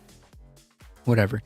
The legislation, which passed the Senate 19-12, would give Abbott's appointed Secretary of State the authority to order an entirely new election in Harris County if the county ever again runs out of paper at 2% or more of its polling sites for over an hour. There's no reason, there's no excuse why we can't competently run our elections and have adequate paper. Well, are you funding it properly?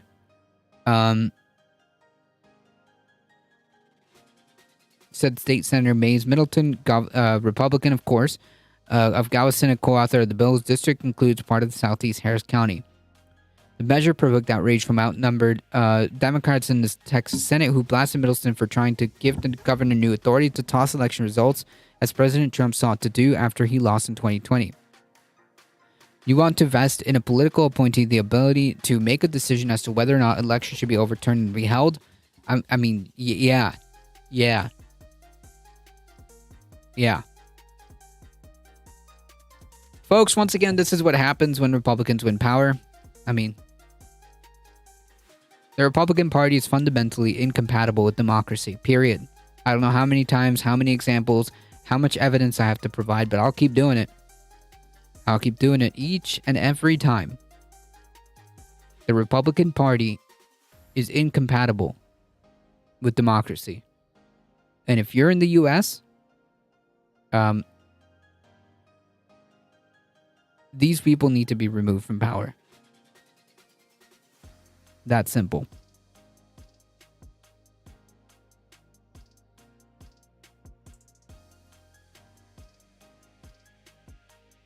Middleton quibbled that when West called it overturning an election. I would disagree about overturning or calling a new election so voters get to vote again. You get the opportunity to vote again. This is very different from the way you're describing it. Abbott's current Secretary of State appointee is Gene Nelson, a former Republican state senator from Flower Mound.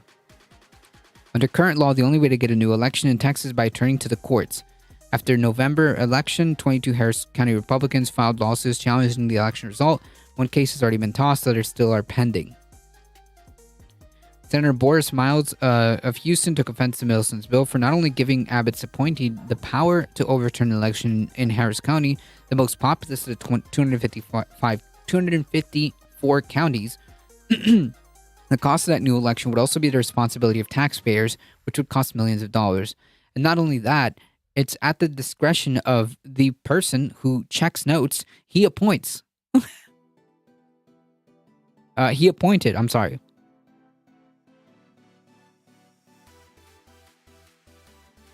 Does that seem kind of biased to you? We're just gonna pick my county?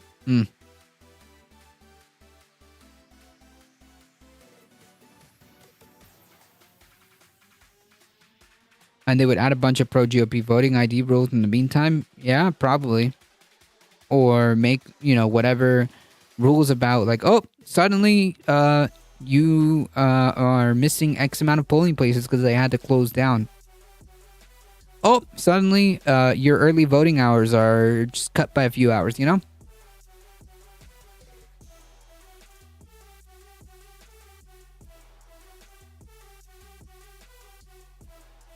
Houston only gets one ballot box. Oh,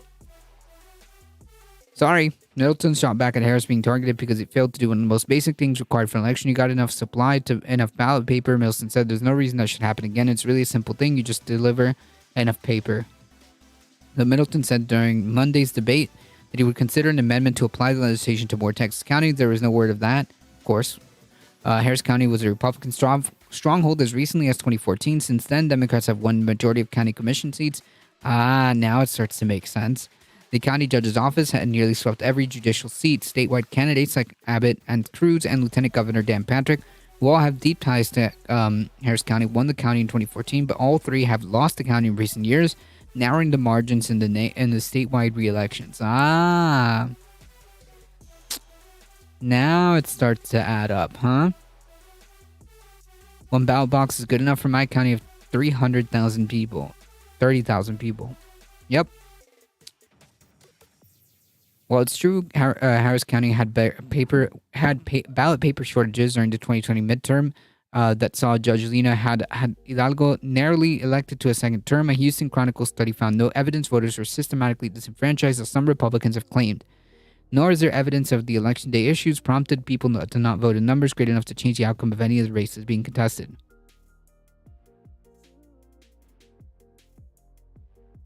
Right, because it's all bullshit. They never stopped letting people vote. That's a fact. Miles said instead of Middleton trying to overturn Harris County elections, he should focus on civil rights lawsuit that has been filed at his home county of Galveston, accusing county commissioners of racial gerrymandering in violation of the Voting Rights Act as they redrew commissioner districts. Damn. 3 million. Gotcha. Quote, you've got a bill targeting Harris County and you've got problems in your own damn district in Galveston. Major problems. Harris County Attorney Christian Menifee blasted the Middleton bill and others that are aimed in the county in the name of, quote, election integrity. They're not about making elections better.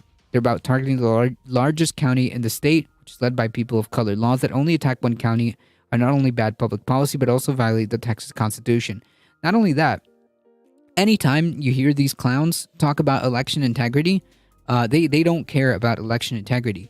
What they mean is, what we're going to try to do to restrict and make sure that not as many people vote, or at least to have a chilling effect. But yeah, they don't care about election integrity because like they pretend to do all these under the guise of election integrity, but under any of these, like if you've noticed, I'm not sure who Jerry is, but I'm tired of his mandering. True. How about violating common sense? They don't care about that either. They care about power. But if you notice, like in all the places, a lot, too many is a chap. Welcome. But anytime you see these people talk about election integrity, there's no real reason to have any of these rules, other than to create a chilling effect. There's literally no reason. There's no problems in counting anybody's votes here, or there's no reason or evidence to point to the necessity of any election integrity rules. Because like notice how they never actually address any of that. Because if you were to ask these people,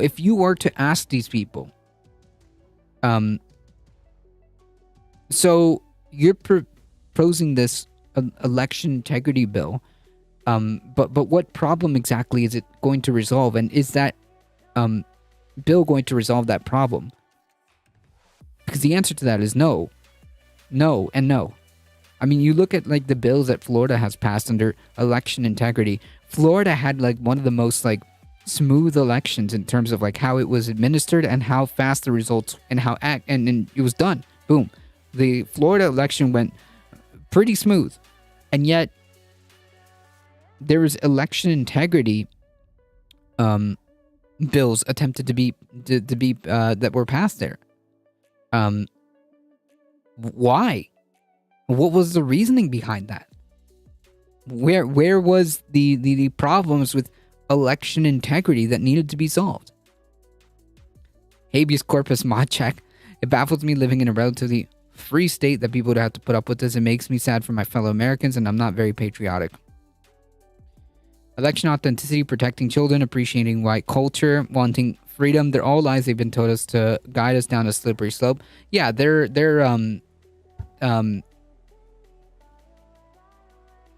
what is it? They're opposite. All this is doublespeak. They don't care about election authenticity. They don't care about protecting children. Clearly, as they've been fighting for child marriage laws across the states, they've been fighting for child labor laws to be loosened across several states. So no, it's not about protecting children. Quite frankly, when you look at who gets caught,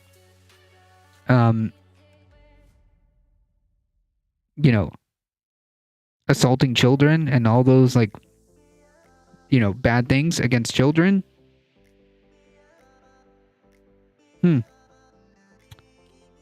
Yeah, it's usually them. Projection.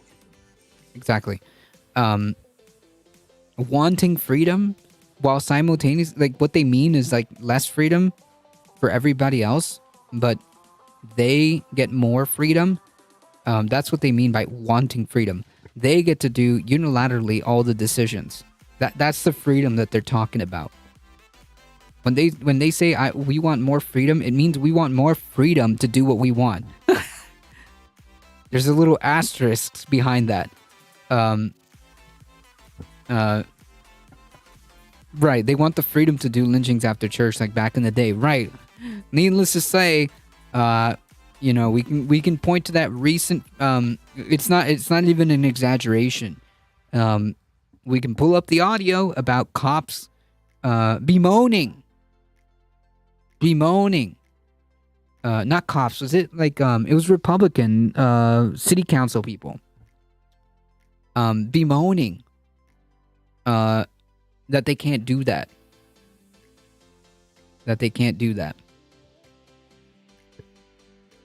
Right. Well, yeah, what they mean, SV Harkin, is that wanting freedom means wanting freedom to control, wanting freedom to do what they want, wanting freedom to do X, Y, and Z.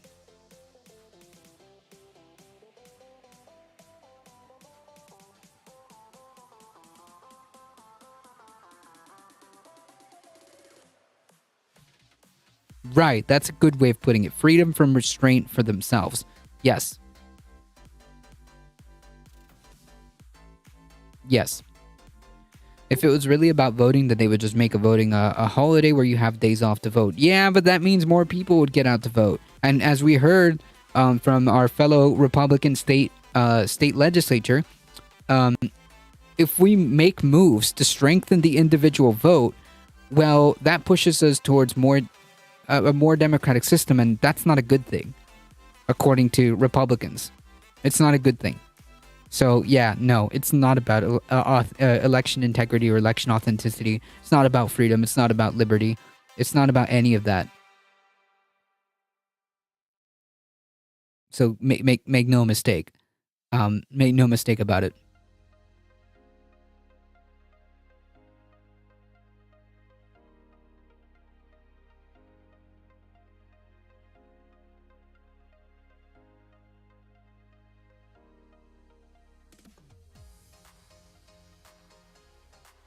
It's not for the people who voted for them. It's just for the people. The people in the top echelons of society. It's for them. Yeah, make no mistake. Make no mistake. It's not even for the people who are voting for them, who have this twisted perception of how things are gonna work out. No, it's not. It's not for you either. Okay, because as we found out, a lot of these things affect the very same people. Freedoms are great. They benefit me. Freedoms are great if they benefit me or lets me do what I want. But if you choose to do things I don't like, then freedom doesn't apply. Exactly. I took the phrase from Jefferson Cowie, the author of Freedom's Dominion. Gotcha. Voter ID to vote. Anything else is BS. True, dude. Awesome. Can you provide evidence as to why that's needed? Has there been like a substantial problem in our voting system that requires us to address this issue? Has there been like a serious like amount of problems? And can you present evidence of that?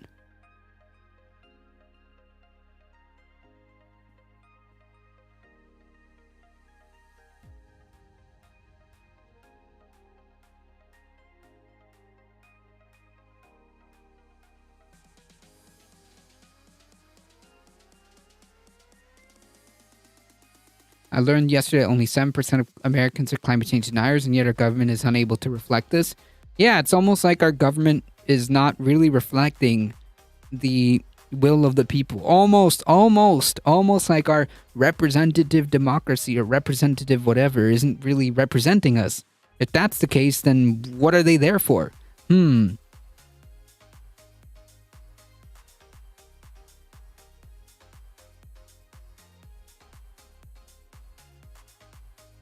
Correct, Anok Life. Freedoms don't apply if you want to identify as a different gender, or want to wear different gender-specific clothes, or if you want to watch TOS-friendly prawn, if you want to be a sex worker, drugs, yeah, like all of that. You know, if you want to do that, and you as a human being want to do that, then you should have the freedom to do that. It's your life. Why is anybody dictating this? And why are you being forced into, being, whatever it is that the government wants you to be or not be?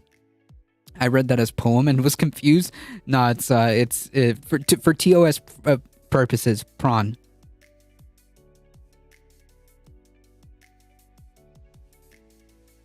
A cat turd sub on Twitch? Oh my god.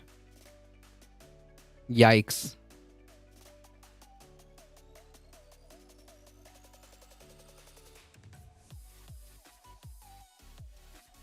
Steven Crowder legit implied the divorce should be illegal, and lots of people defended him. Of course, because that's what they talk about.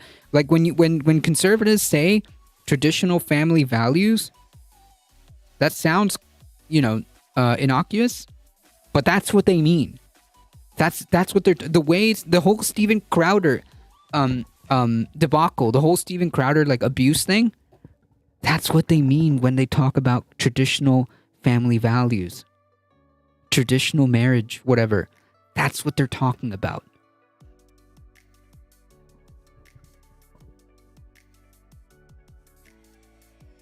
Anyway, so to prove my point, as this clown in chat decided to prove my point live, when I asked a simple question as to where are the problems that you would need solving, and would that policy solve that problem, they couldn't even answer it. They couldn't even answer it. Their response is, you speak propaganda, or you're so mixed it's not even funny. What, mixed or you are so mixed? What does that mean? What do you mean mixed?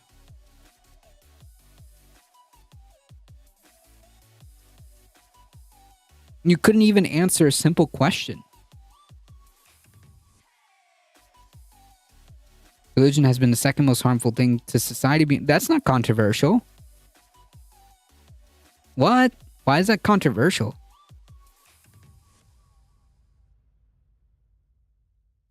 Can you address the question?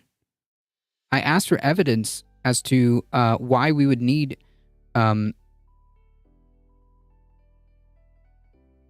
is interviewing with a pastor. Trump claiming he's been around church. Yeah, whatever. Trump is not a church person.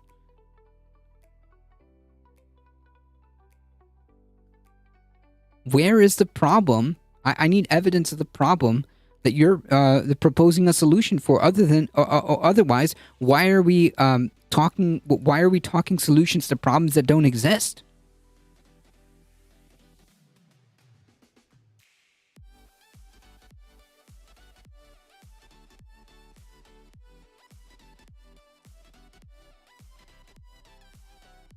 No, it gets you banned. There was a video of a guy that got a job offer at the Daily Wire, and they legit asked him in an oral interview, what people do they what people annoy you the most? Oh man, I mean, like, isn't that like the most quintessential like conservative thing? Like, it's to sell outrage. That's the whole thing. It's to sell anger. It's to sell anger and hate. That is the purpose of the Daily Wire.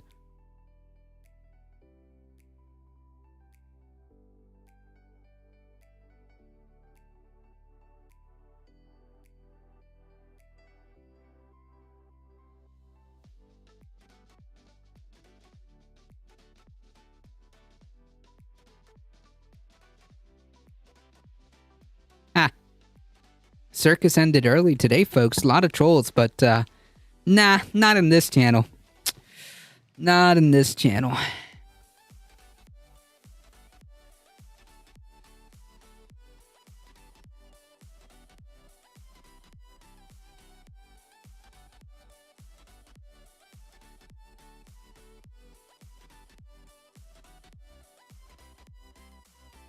Roe v. Wade solidified their confidence. True.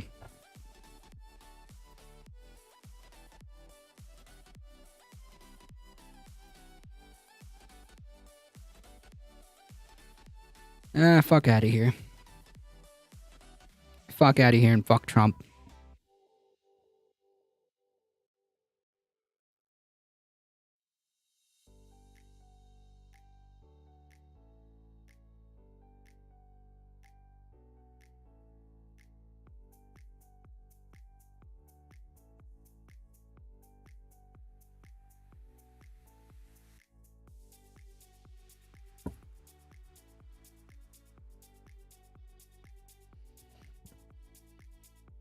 Why is it so hard to answer a question?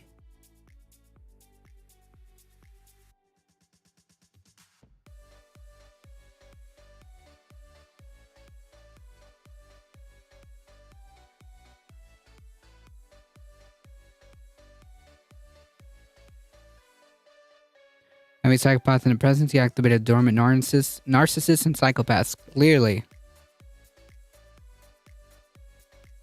Deep Gully. No answer? Sad. They're not sending their best, folks. Or maybe they are, and that's even sadder.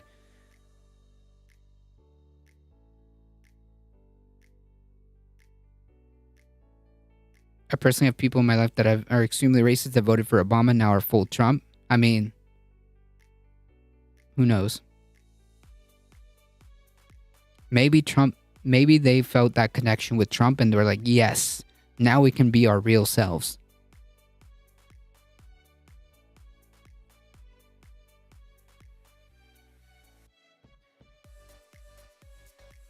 Anyways. They're not about elections, making elections better. Of course not. It's not about that. They're about targeting the largest county in the state, which is led by people of color. Laws that only attack one county are not bad public policy, but also violate the Texas Constitution. County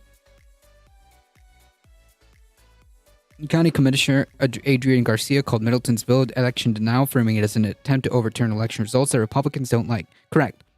Call for what they is. They'd rather be able to rig results than to try to win fair and square, because they can't. Despite those protests, the Democrats are largely powerless to stop this bill that easily passed the Senate and now goes to the House. Republicans also outnumber Democrats. So, like, again, this is a direct result of Republicans winning elections.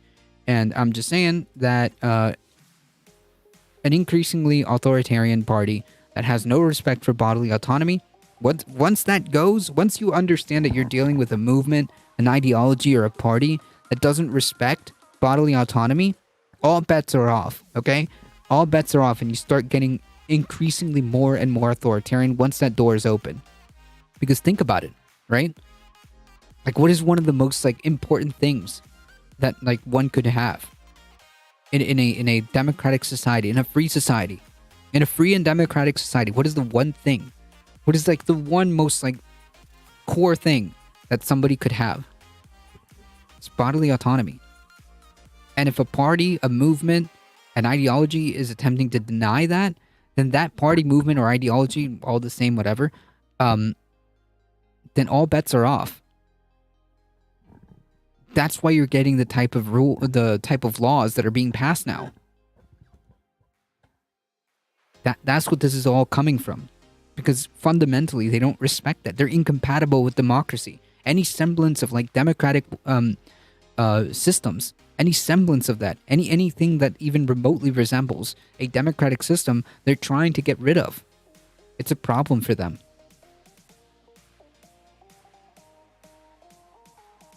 All these Republicans, these conservatives, it's a problem for them. They fundamentally are just incompatible with democracy.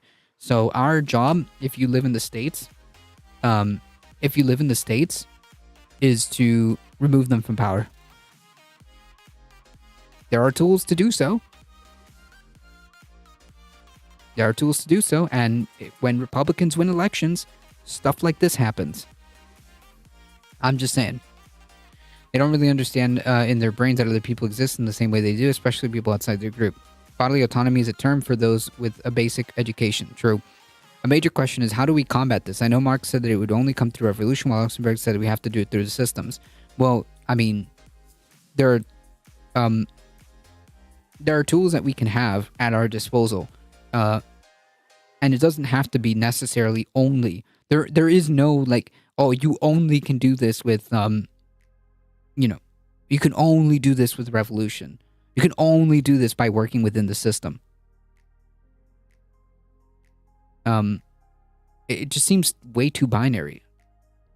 Like, violence can lead to horrible outcomes, but so is a rigged system. I mean, like, you operate with the tools that are currently at your disposal. If a tool in your toolbox is, hey, I can take time and vote these fuckers out, and that's it, then like that's a tool in your toolbox. If you can protest, that's a tool in your toolbox. If you can do direct action and build a parallel system, then do so.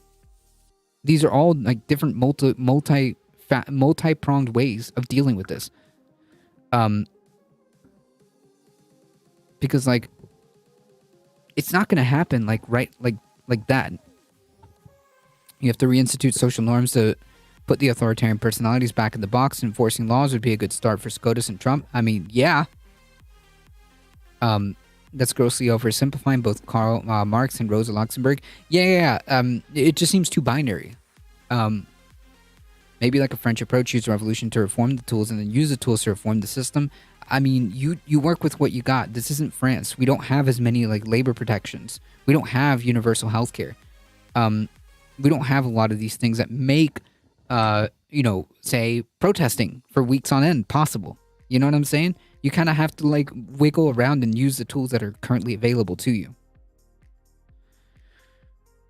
Multi-choice voting with those new tools, you can keep working towards progress. I mean, if you can push for a ranked choice voting system in your state, yeah, like it has been done. More importantly, pay attention to what's happening in your local area. This is a state issue right here. The problem here is the state legislature. Is the state legislature.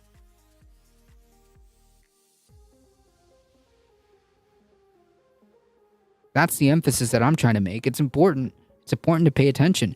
And it's also important to note what happens when these people win power.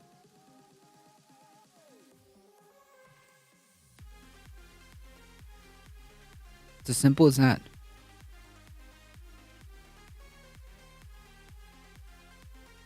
Alright, folks, we made it. I have to get going because I am hungry.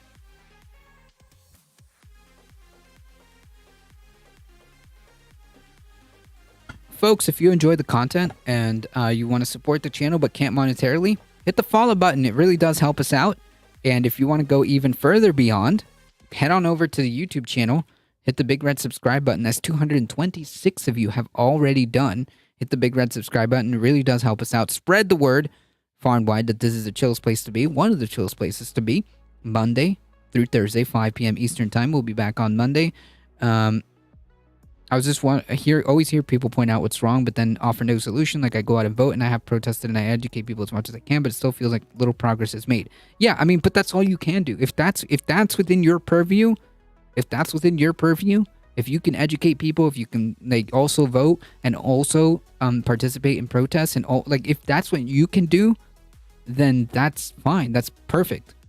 It might feel like little progress. Yes. Sometimes it might feel like you're not getting anywhere, but so be it. At least at the end of the day, no one can say you didn't try. No one can say we didn't try. And if people aren't receptive to your ideas, that's fine. Thanks for the solid stream. I appreciate it. Thank you. Everywhere I go, I speak of socialism as a norm. You're right. They have to explain it kind of puts people off the back foot if you do that. Caring for people, having like a functioning having like a functioning governing system that says, hey, maybe we should put, I don't know, people first. Maybe acting as if that should be the norm instead of the opposite. It's a good approach. Anyways, yeah, if that's what you can do, if those are the tools that you have available at your disposal, yeah, use them. Sharpie Diesel, thank you. Thank you. Yeah, chat does have base chatters. I agree. Chat is usually pretty based, okay? All right, folks, as I was saying, I got to get out of here. Thank you guys so much for the support. Thank you guys for mixing it up in the chat. Thank you, Michael Hassler. I appreciate it. Alio with another 14 biddies. Thank you so much for the biddies. Thank you, Base of PJ, for the raid. I appreciate that. Thank you for all the support. I appreciate it. Thank you, Alio. I appreciate it. A few shout outs before I go. Twitch.tv/Base of PJ. Twitch.tv/Alio Share. Twitch.tv/Carpet Go follow them and support them. I appreciate all of you guys hanging out. Thank you guys. As always, please stay safe. Please take care of each other. I love you all, and I hope to see you guys in the next one, Monday, 5 p.m. Eastern Time. Don't forget to follow and share. See ya.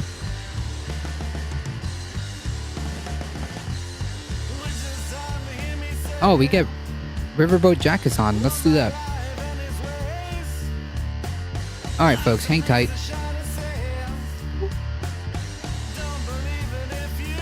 We're heading out in 5, 4. Today is the only Wednesday, no stream tomorrow. Oh, wait, shoot. Ah! I'm sorry. You're right. Tomorrow is Thursday. There's definitely stream tomorrow. You're right. I'm sorry. I'm still thinking it's Thursday. I'm living in the future, okay? I'm living in the future. Thank you, Echo Wrestle Dragon.